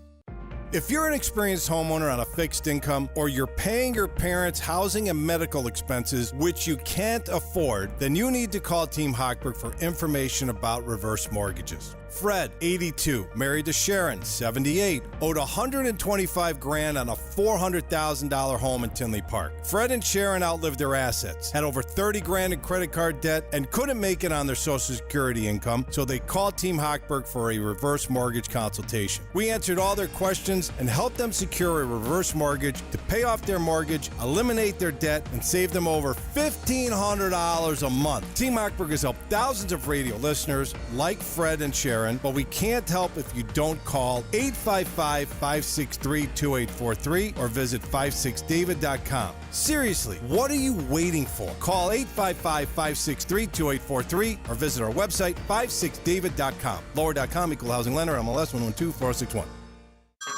Hey everyone, it's Ted from Consumer Cellular, the guy in the orange sweater, and this is your wake-up call. If you're paying too much for wireless service, you don't have to keep having that nightmare. Consumer Cellular has the same fast, reliable coverage as the leading carriers for less. And for a limited time, new customers receive their second month free when they sign up and use promo code MONTHFREE by May 31st. So why keep spending more than you have to? Seriously, wake up and call 1-888-FREEDOM or visit consumercellular.com. Taxes, fees, and other third-party charges will apply. See website for additional details. Progressive presents 10 things on a plumber's to-do list that are harder than getting a small business insurance quote.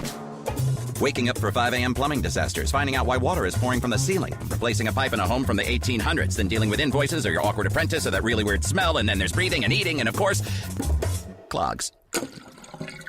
But the easiest thing on any small business owner's to-do list? Seeing if you could save on the business insurance that's right for you. Get a quote in as little as 7 minutes at ProgressiveCommercial.com. Progressive Casualty Insurance Company. Coverage provided and serviced by affiliated and third-party insurers. Relief Factor, pain relief that's natural, pain relief that works, and pain relief that attacks the source of the pain. That's the experience of tens of thousands of Americans who are taking Relief Factor right now. See their incredible video endorsements at ReliefFactor.com and then order your 3-week quick starter pack for just $19.95. That's less than $1 a day. Find out if it can work for you like it works for me by ordering your 3-week quick starter pack today. ReliefFactor.com, ReliefFactor.com. Be the next success story. Stop overpaying for wireless. There is a better way. Pure Talk saves the average family about $1,000 a year on the most dependable 5G network in the U.S. You can get unlimited talk, text, and plenty of high-speed data for just $30 a month. If you're ready to cut your wireless bill in half, dial pound 250 and say keyword spend less, and you'll save an additional 50% off your first month. Again, dial pound 250 and say spend less, and make the switch to Pure Talk today. It's 8:10. Let's get an update on the roads. Team Hochberg Traffic Center time is a service of ReviveYourLawn.com. Don't DIY, RYL. Revive your lawn with the landscape and design experts in outdoor patios, hardscapes, lighting, and more. Get an instant quote and online estimate today at ReviveYourLawn.com. Inbound Kennedy, big trouble spot, 90 minutes now from O'Hare into the Burns Circle interchange, all due to an earlier accident between Central and Montrose. Accident right shoulder, inbound through the avenues, probably right at Western right now, according to emergency equipment on the scene. 90 minutes from 390 into the old post office. Traveling the Dan Ryan, it's 42 heavy minutes, 95th into the Circle, and delays on DuSable Lakeshore Drive northbound right at Foster. Chicago's Morning Answer with Dan and Amy continues next. In our ReviveYourLawn.com Weather Center, here's Steve Williams. Breezy and warm today. Intervals of clouds and sunshine. Our high today, 75. Clouds, a couple of showers around late tonight, low 54. Cloudy, warm, shower and thunderstorm, mainly early tomorrow. High tomorrow at 76. I'm Steve Williams on AM 560, The Answer. Partly sunny and 66. Next news, 8:30. Chicago's Morning Answer continues next on AM 560, The Answer. Now, from the Signature Bank Studios. This is Chicago's Morning Answer with Dan Proft and Amy Jacobson on AM 560, The Answer.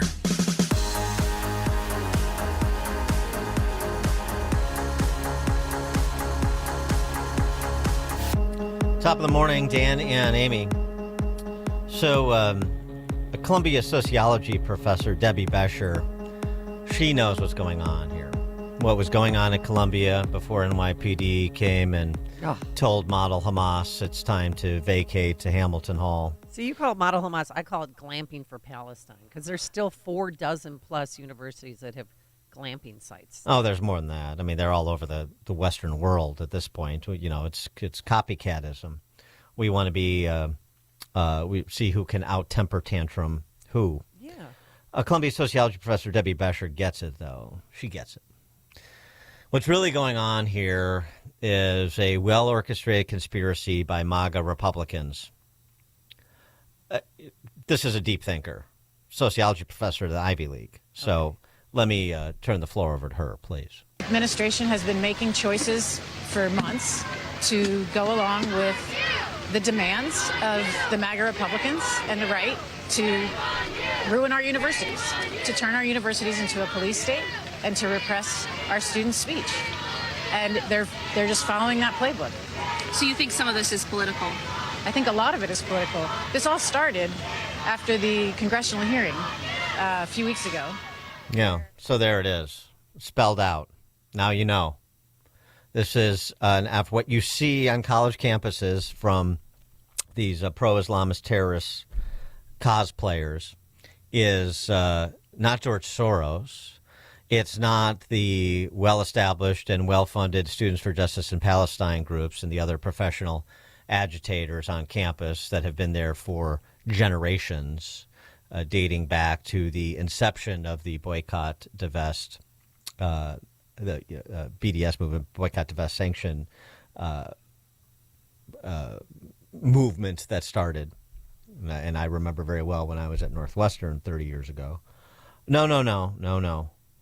Acceding to the demands of MAGA Republicans to destroy universities and repress the free expression of the students on campus, which started a couple of months ago when a few Ivy League university presidents were whistled before a congressional committee to ask whether or not they think that the promotion of the genocide of the Jews is something that comports with their standards. Sociology professor, Columbia. That's who you're dealing with. Why are we funding them? Picking up on the conversation that we had with Steve Moore, that statements that President Trump made via video last week. It's such a curious thing.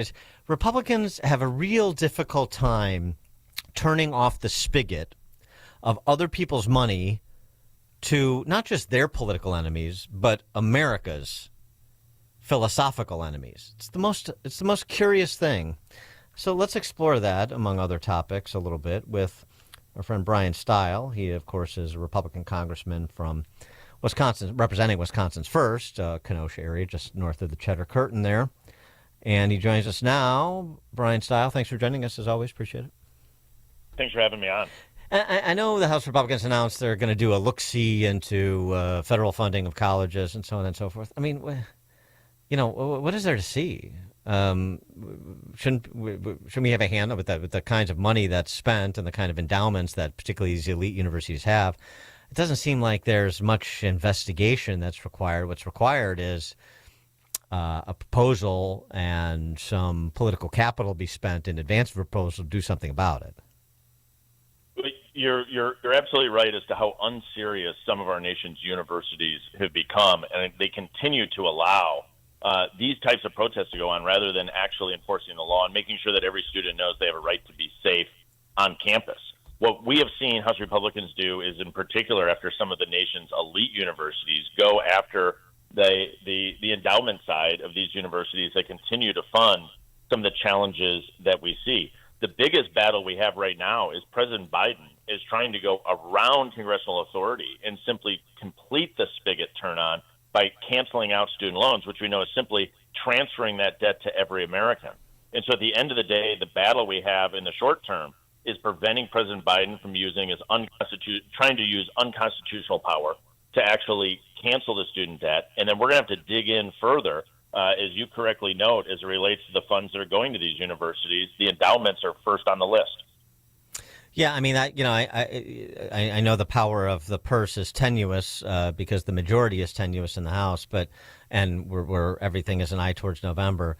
But this is one of those things where you do what you can now, and you start to draw some lines so that you man those lines and defend those lines. If you have both congressional majorities and a Republican named Trump in the White House come January, I mean, this is something that there has to be teeth behind. The reinstatement of student loans, I'm open-minded on the approach, whether it's taxing the endowments or just rescinding the federal funds, getting the federal government out of the student loan business altogether, putting it back in private hands. I mean, there just needs to be a pretty significant restructuring of the way that the federal government intervenes to underwrite these incubators of anti-Americanism.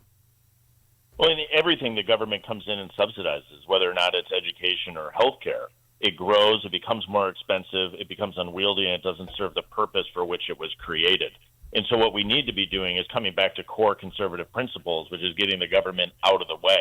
And so as we do that and we look at what's occurring on our college campuses, I think it's an absolutely appropriate conversation to be having. Well, and right now, as we speak, they're tearing down the encampments at University of Wisconsin in Madison. And do you think they took too long in doing this? Well, in the real-time observation, it looks like you're exactly right, that they're finally taking down the encampment at the University of Wisconsin-Madison. That's a good move. Now, this is where it's important just to enforce the law from day one. And so what we've seen is universities across the country refuse to enforce the rule of law. That degrades public safety. And the key here is that university presidents, just like governors or other elected leaders across the country, should be enforcing the rule of law on day one and preventing this illegal behavior from occurring in the first place. It's a lesson I think some of them are learning from what is taking place at Columbia, and others have yet to learn that lesson.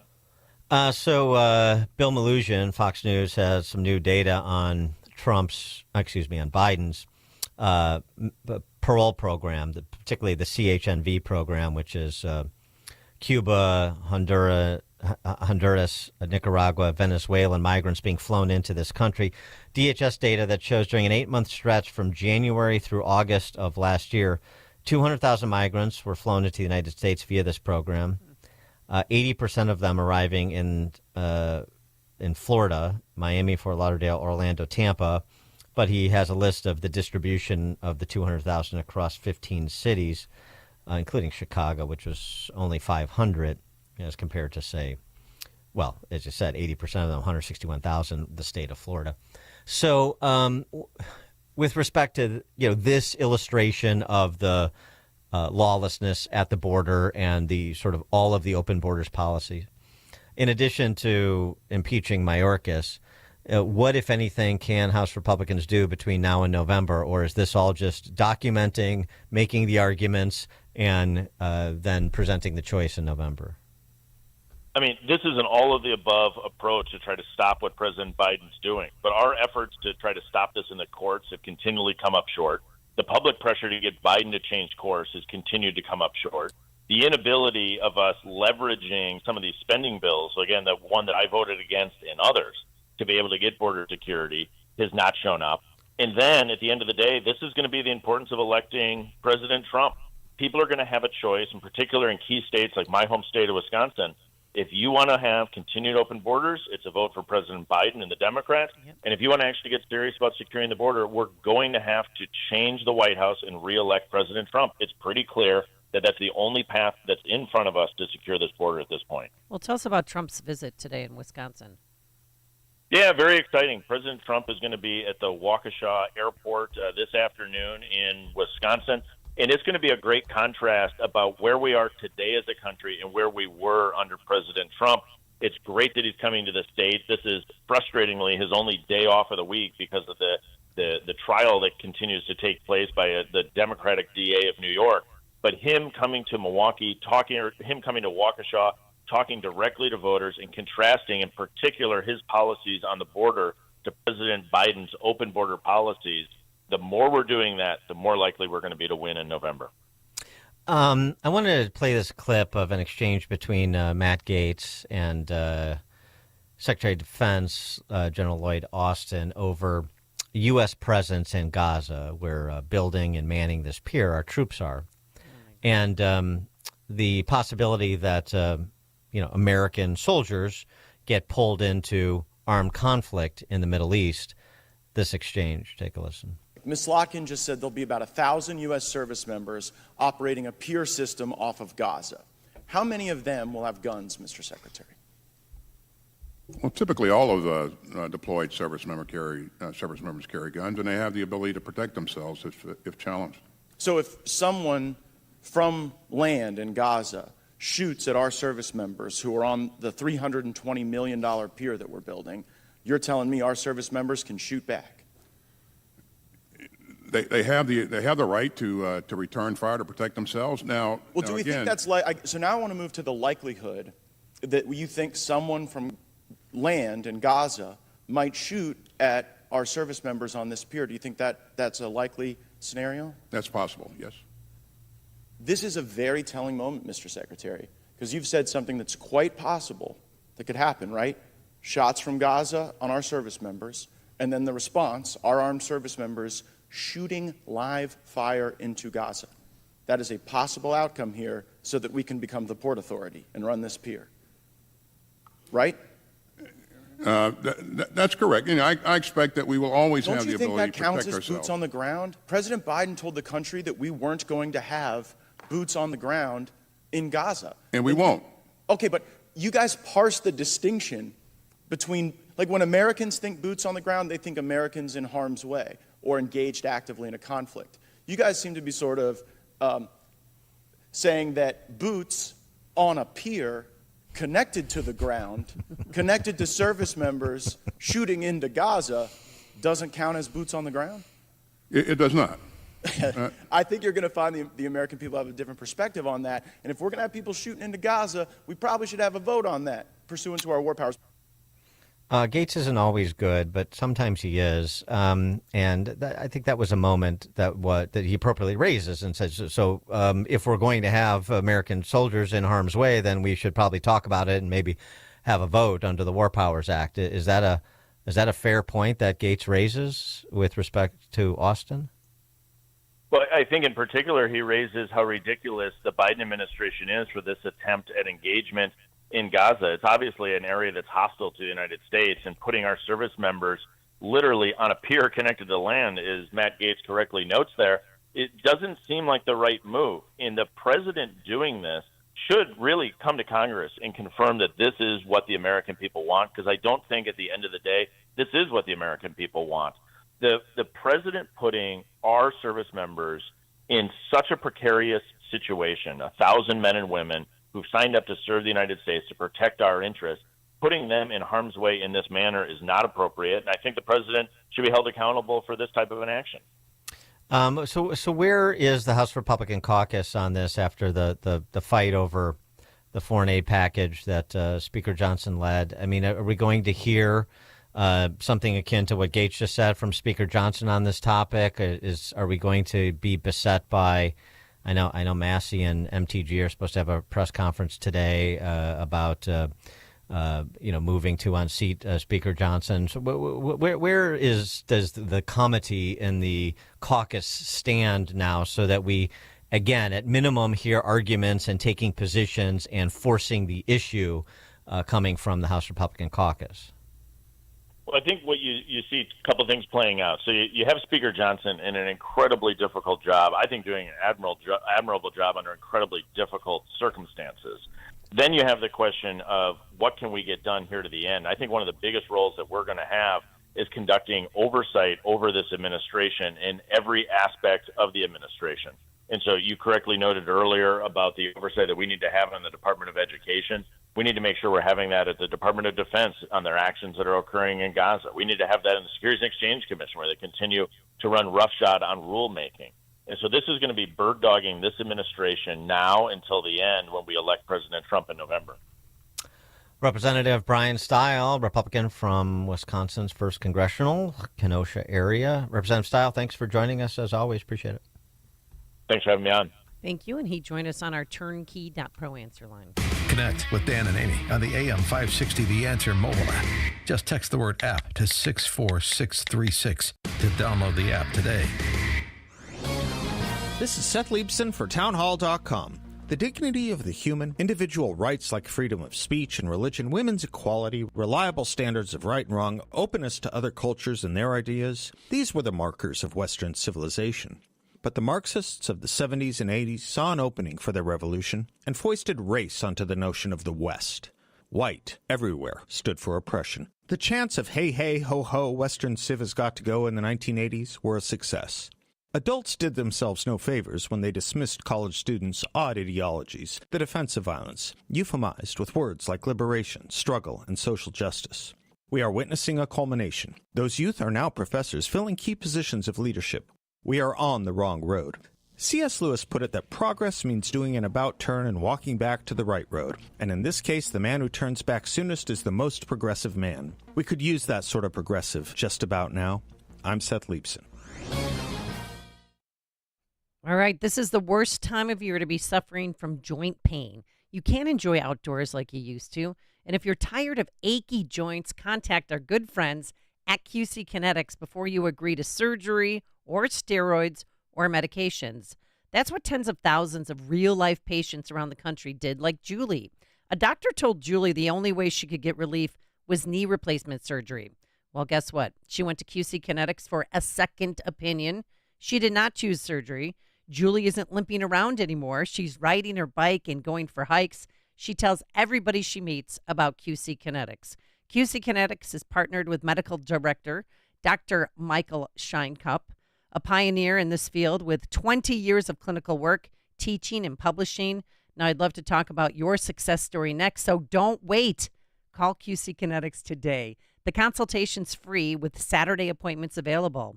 Call 312-809-5955. That's 312-809-5955. Again, 312-809-5955. Balance of Nature supplements, changing the world one life at a time. My name is Dr. Zhang. I'm a doctor of podiatric medicine. My name is Todd. I'm a paramedic firefighter. I've been on the job for 28 years. My name is Dr. Peter Munda. I'm a chiropractor in New York, Long Island. I've been taking Balance of Nature for 23 years. I love Balance of Nature, and this is definitely a product that I would recommend to other people, and I'll never stop taking it. How many 70-year-old pitchers you know? As far as Balance of Nature goes, I'll keep taking this stuff until the day I die, you know? I'm almost 55 years old, and because I have so much vitality, I can really enjoy the great outdoors. Our bodies are kind of like machines. If you do not give the machine the proper nutrition, it's not going to work very well. Simple as that. Go to balanceofnature.com and get 35% off plus $10 off any additional sets as a preferred customer by using discount code CHICAGO. Hi, I'm Martha Stewart. Every year, more than 4 million pets enter shelters here in the United States. My friends at American Humane have been helping animals since 1877. The goal is to ensure that pets have a safe shelter, especially during natural disasters. Adopting a shelter pet allows shelters to help more animals awaiting care. Please consider adopting today and take some time to learn more about American Humane's other work at americanhumane.org. When the storms hit Chicagoland this spring and your home or business has water damage, ProTech Restoration is ready 24/7. The certified team at ProTech Restoration will be there quickly and work directly with your insurance. But even in between the storms, if you come across water in your basement, bathroom, or kitchen due to leaking pipes, an appliance breakdown, or sump pump failure, know that ProTech Restoration has seen it all and knows what to do. They are a leading Chicagoland emergency water damage cleanup, repair, and restoration company, offering 24-hour rapid response. They'll clean up, extract, repair, even do a total build back. Search online for ProTech Restoration in Elk Grove Village and check out their Google reviews. To get your free on-site evaluation and estimate, visit protechwaterdamage.com. That's Pro-T-E-C-H, waterdamage.com. Servicing the entire Chicagoland. ProTech Restoration. Experience, transparency, trust. ProTechWaterDamage.com. Raj Shah, host of Unleash Your Wealth. You know, there are a lot of clients and people coming in from the radio into our office saying, I don't want to lose any money. I need to protect the money I have saved over the last 20 or 30 years, where you have strategies where you can structure an income stream where it has an inflation protection so that as inflation, if it continues to go up, your income will go up. Unleash Your Wealth, Saturday at 7 a.m. and 2 p.m. on AM 560, The Answer. AM 560, The Answer. All right, coming up on Chicago's Morning Answer. What was that phrase Brian Style used, bird dogging this administration? Yeah, there's a lot of skullduggerous central planners to keep track of. On another topic, we got the possibility of the United States entering into a pandemic treaty to grant more power and reduce America's sovereignty more substantially when it comes to dealing with the next COVID. That will be the topic we tackle with John Tierney over at City Journal at 8:38. Now let's head into that newsroom. Here's Mike Scott. 66 degrees, partly sunny skies at 8:32. Protesters have been cleared off the grounds of Columbia University in New York City, where Mayor Eric Adams said moments ago NYPD and Columbia identified a substantial number of people who took over Hamilton Hall on campus as outside influencers and agitators. There was no way I was going to allow those children to be exploited the way they were being exploited. And many people thought that this was just a natural evolution of a protest. It was not. These were professionals. Police also cleared encampments that have been established on Columbia's lawn by student protesters. Dueling groups of protesters clashing at UCLA, grappling in fistfights, shoving and kicking, and using sticks to beat one another overnight. Donald Trump will use a one-day break from his New York trial to rally voters in battleground states of Wisconsin and Michigan, visiting suburban Milwaukee and towns near Saginaw. The Biden administration plans to reclassify marijuana, easing some restrictions nationwide. Now marijuana will potentially fall into the same Schedule III category as drugs like Tylenol, codeine, anabolic steroids, and testosterone. They have moderate to low potential for physical and psychological dependence. It would be the first time the classification has changed since the Controlled Substances Act was enacted about 50 years ago. The Bears will meet with Governor Pritzker to discuss their plan to build a new stadium along Chicago's lakefront. The governor has remained skeptical about the now nearly $7 billion proposal. 2 people were killed in a small plane crash in Elkhart County, Indiana. The plane went down in northern Indiana near Bristol yesterday afternoon after taking off from the Michigan town of cold water. An investigation continues. Following the deadly shooting of Chicago police officer Luis Huesca last month, Xavier Tate has been charged with first-degree murder in Huesca's death, but remains on the loose. Gurnee police are investigating a death in the far north suburbs. Authorities say police received a report this week about an unresponsive male lying in the street near Dorchester and Estes Street. It appears to responding officers that male had been dragged by another vehicle. He was identified as Luis Guzman. Cubs lost to the Mets at Citi Field 4-2, while the Southsiders lost to the Twins 6-5. The news, a service of In Grace with Pastor Jim Scudder Jr., now heard on Sunday morning at 6:30, right here on AM 560, The Answer. A check of traffic and weather is on the way next on AM 560. Brandon Tatum wants more people to step up. I just really wish more people like me would speak out more and be more confident about it. I know a lot of black people that think just like me, but man, they just won't say. They will never tell anybody. It's not conducive for them. But if only more black men knew that other black men agree with them and that they're not isolated and they're alone in their thoughts of saying, something ain't right here. The Officer Tatum Show, weeknights at 8, right before Sean Hannity at 10 on AM 560. The Answer. Balance of Nature supplements, changing the world one life at a time. You have to feel good. When you feel good, you look good. And when you look good, things happen. My name's Gary. I exercise almost every day. I'm more active than the average 71-year-old man. I started taking Balance of Nature, and I can feel the benefits from it. It's been a little bit of a revolutionary product. I stand behind the product. I stand behind what I say. Balance of Nature, it's a great product for me. Start your journey with Balance of Nature supplements. Call 1-800-246-8751 or go to balanceofnature.com and sign up as a new preferred customer.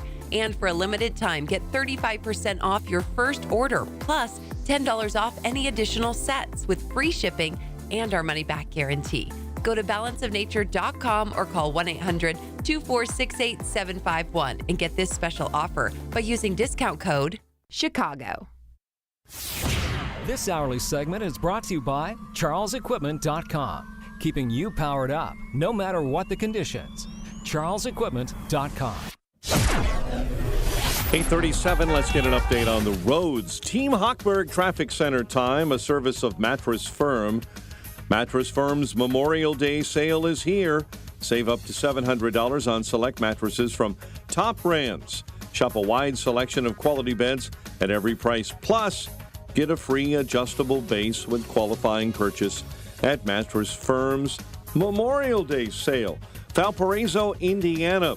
State Road 49 southbound. It's on the off-ramp to US 30. There is an overturned semi blocking that exit ramp. Long Grove, bad accident. Route 83 northbound remains entirely shut down this half hour between Half Day and Gilmer Road. Two vehicles and a garbage truck collide there. And again, police and emergency services are on that scene. Veterans Memorial toll this morning. Northbound as you're jammed up between I-55 and the Reagan, I-88, and slow traffic on the Jane Addams eastbound between Beverly and Higgins.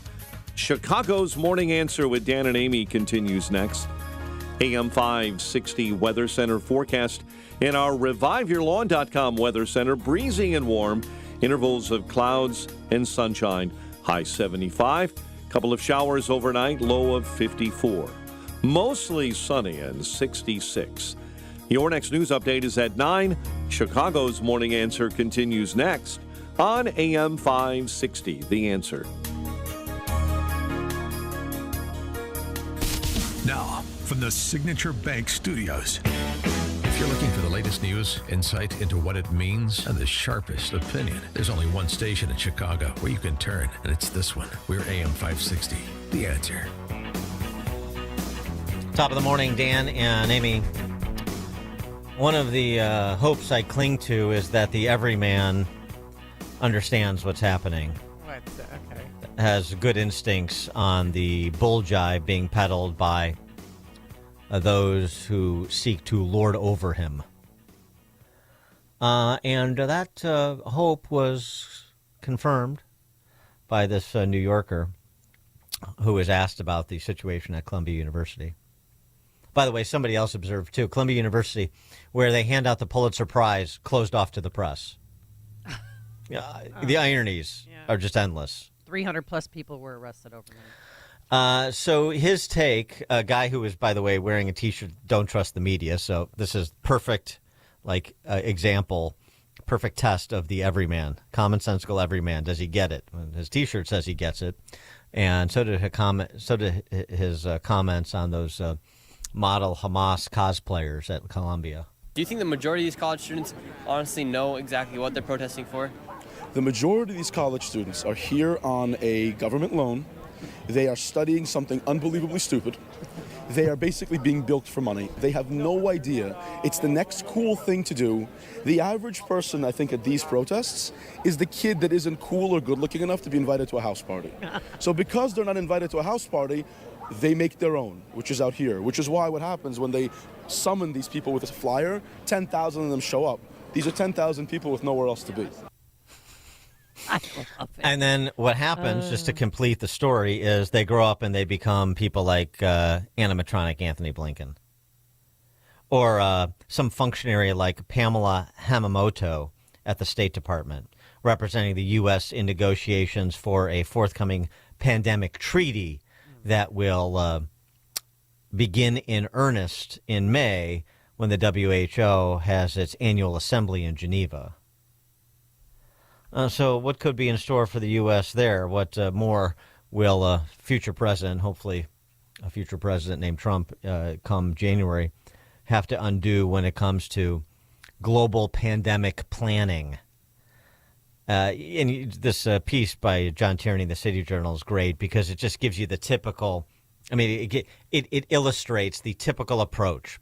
There's not going to be any accountability, and there's no discussion of any accountability for the bad actor in COVID. That would be the Chinese Communist Party, that handpicked the WHO's, essentially executive director, who was obviously flax for the guy he was handpicked by. And then we're going to come together in this, a global assembly to talk about building better pandemic infrastructure and working more collaboratively with one another, as if that was the lesson to be learned from what happened during COVID. For more on this, we're pleased to be joined by the aforementioned John Tierney, contributing editor of the City Journal, former reporter and columnist for the New York Times, amazingly, and co-author of the book, The Power of Bad, How the Negativity Effect Rules Us and How We Can Rule It. John, thanks for joining us again. Appreciate it. Hi, Dan and Amy. Great to be with you. So tell us more about this glorious assembly coming up next month in Geneva. Well, I guess it's May now. It's May 1st. This month in Geneva to begin planning to have the global community work better collaboratively when the next virus comes. Well, the arrogance, the chutzpah is just incredible. What they're doing, they're meeting to discuss a new global pandemic treaty, although they don't want to call it, they call it an agreement because I think they're afraid that if they call it a treaty, the Senate in the U.S. might demand to vote on it, and nobody would vote for this thing. Certainly no Republican. So there's a new, treaty, which is what it is among nations, and there's also these bureaucrats love to sort of bury stuff. There are all these international health regulations, and really, actually, they've buried a lot of these, this power grab in there too. So both of these things are coming up for a vote. And they've been negotiating it, instead of actually investigating China, where it's now just a near certainty that the virus came out of that lab in Wuhan. And, the WHO, which is one thing that it could have done usefully in this pandemic, was to figure out where it started. They promised to do an investigation of China and then it just dropped the ball, just stopped it. They've been too busy planning this new power grab. And nations would undertake in this, if they vote for these things at their assembly in Geneva later this month, the nations would recognize the WHO as the governing global authority in health, and they would undertake to do, and so a WHO would be able to issue, these legally binding directives on travel restrictions, on, they'd force, countries to share vaccines. They'd be able to talk about vaccine passports.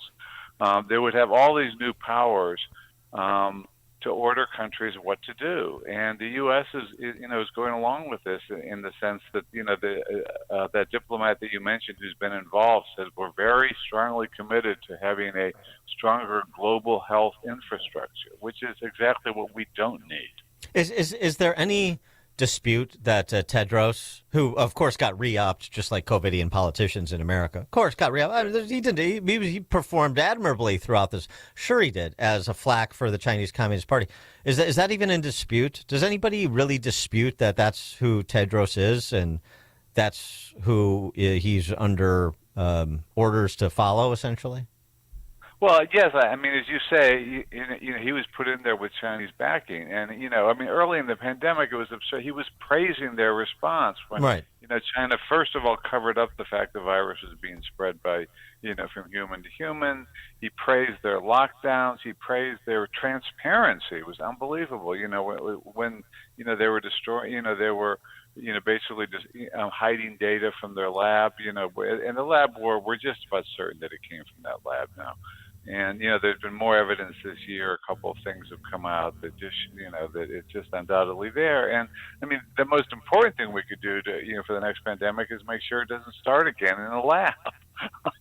And, and they're not interested in that. And the great lesson from this pandemic was the places that did best were the ones that did not follow the WHO and did not follow the CDC, like Sweden and Florida. And the idea that you want one central body of political hacks in many ways, as you say, Tedros is so beholden to the Chinese government, telling people what to do is just crazy. And why the U.S. would go along with this, but of course it sort of fits the Biden administration approach. They want federal bureaucrats telling us what to do on everything from our cars to our stoves to everything else, and I think it's also a way for them to cover up, that there's this whole charade going on, that we did such a great job in this one, and now we just need more money and more power so we can do an even better job next time. It's so absurd, but that's how these bureaucracies operate. They just plow forward and hope that the rest of us, that the average man, as you say, isn't going to wise up to them and say enough. Yeah, has there been any sort of acknowledgement of anything that was said and done that turned out to be inaccurate, that we could have done better? I mean, other than like the generic sort of like worked better collaboratively as the global community to support, that patty cake nonsense, like kindergarten nonsense. But, they were willfully blind in terms of the origin. Tedros and WHO. They're willfully blind or covered their ears and said nothing when the Chinese Communist Party was putting out propaganda about how it had no cases, essentially. How glorious their response was and how they were the international model and so forth. In addition to their understanding, just like so many of the experts in the West, including in America, their understanding of the lethality of the virus, about the efficacy of the vaccine, the mitigations that were science free. I mean, is there anything that they've said that represents anything approximating accountability or recognition that they got anything wrong? No, I haven't heard anything. The WHO, before the pandemic, the standard advice, in the WHO's planning and the CDC's planning, in all these nations' planning for a pandemic was you don't mandate masks. We have no evidence they work. During the pandemic, the evidence that came out, it just confirmed that. It basically showed little to no effect of masks.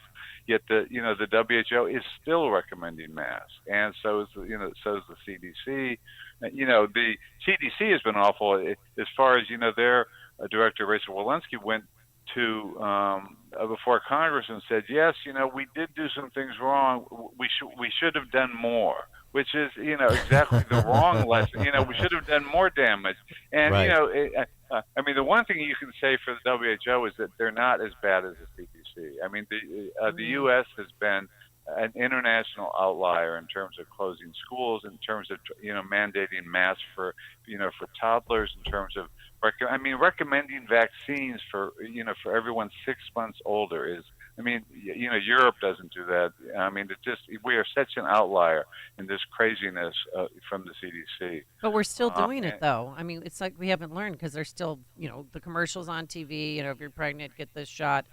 They're still pushing these boosters. No less than Travis Kelce is saying that we're supposed to still get shots. So, if Double Travis up. Kelce says so.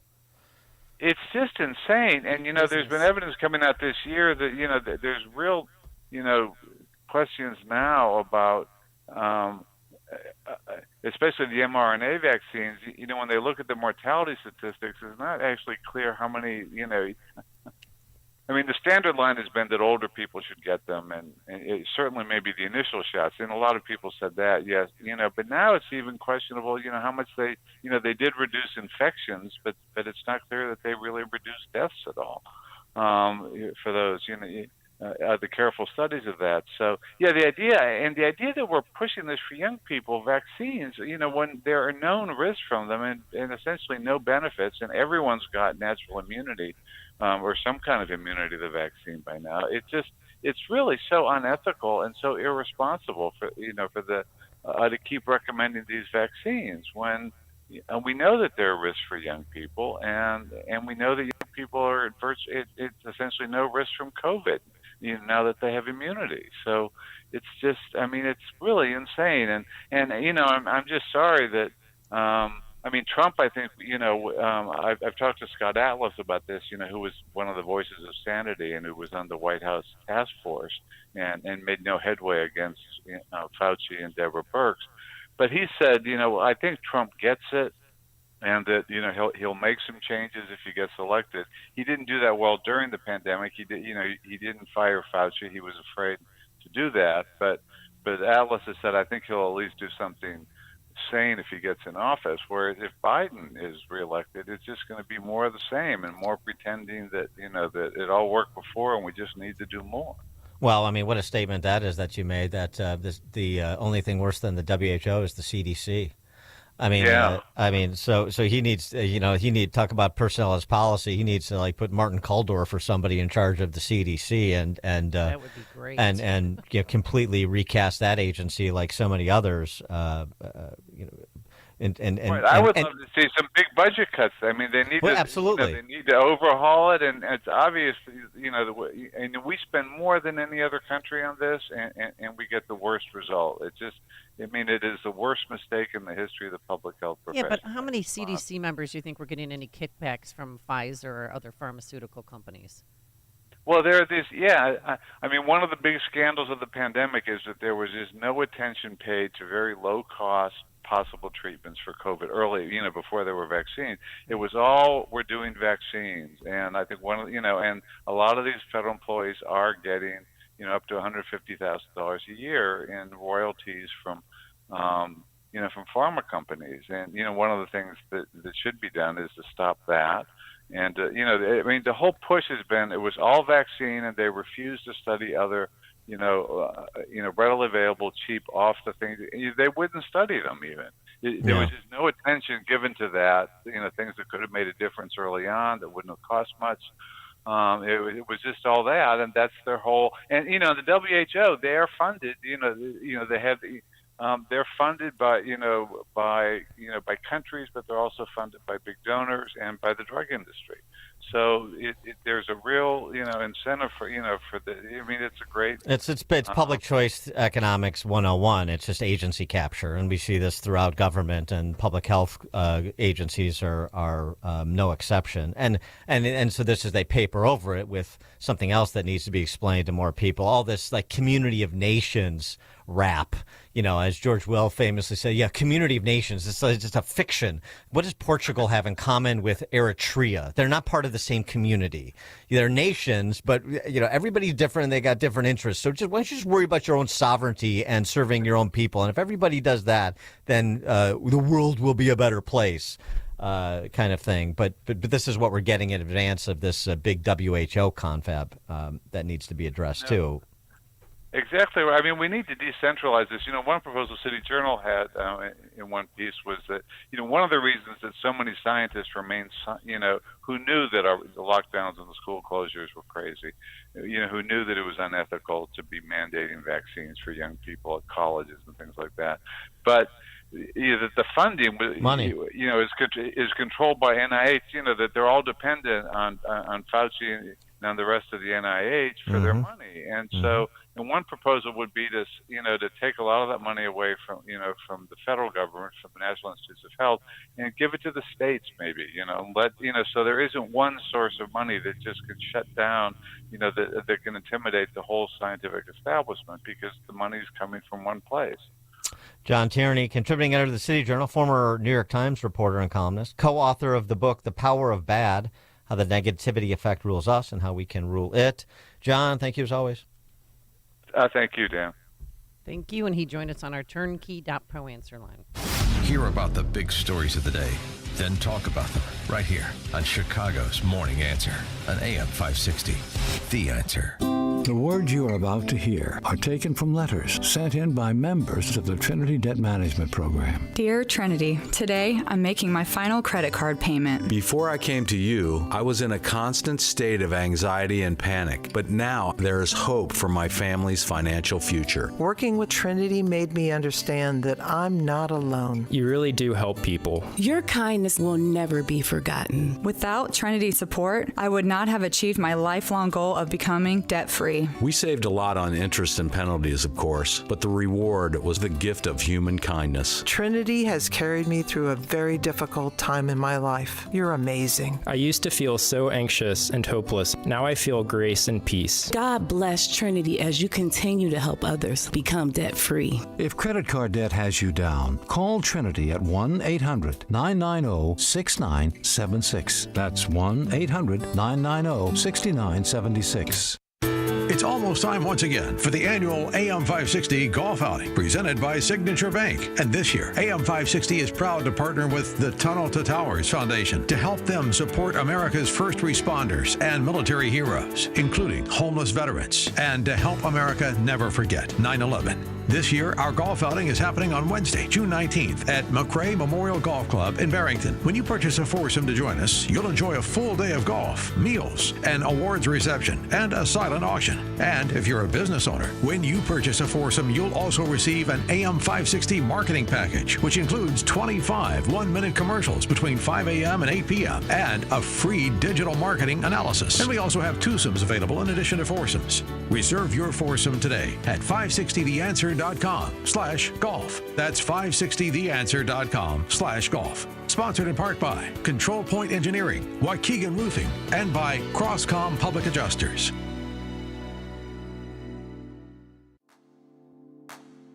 Balance of Nature supplements, changing the world one life at a time. You have to feel good. When you feel good, you look good. And when you look good, things happen. My name's Gary. I exercise almost every day. I'm more active than the average 71-year-old man. I started taking Balance of Nature, and I can feel the benefits from it. It's been a little bit of a revolutionary product for me. I stand behind the product. I stand behind what I say. Balance of Nature, it's a great product for me. Start your journey with Balance of Nature supplements. Call 1-800-246-8751 or go to balanceofnature.com and sign up as a new preferred customer. And for a limited time, get 35% off your first order, plus $10 off any additional sets with free shipping and our money-back guarantee. Go to balanceofnature.com or call 1-800-246-8751 and get this special offer by using discount code CHICAGO. AM 560, The Answer. All right.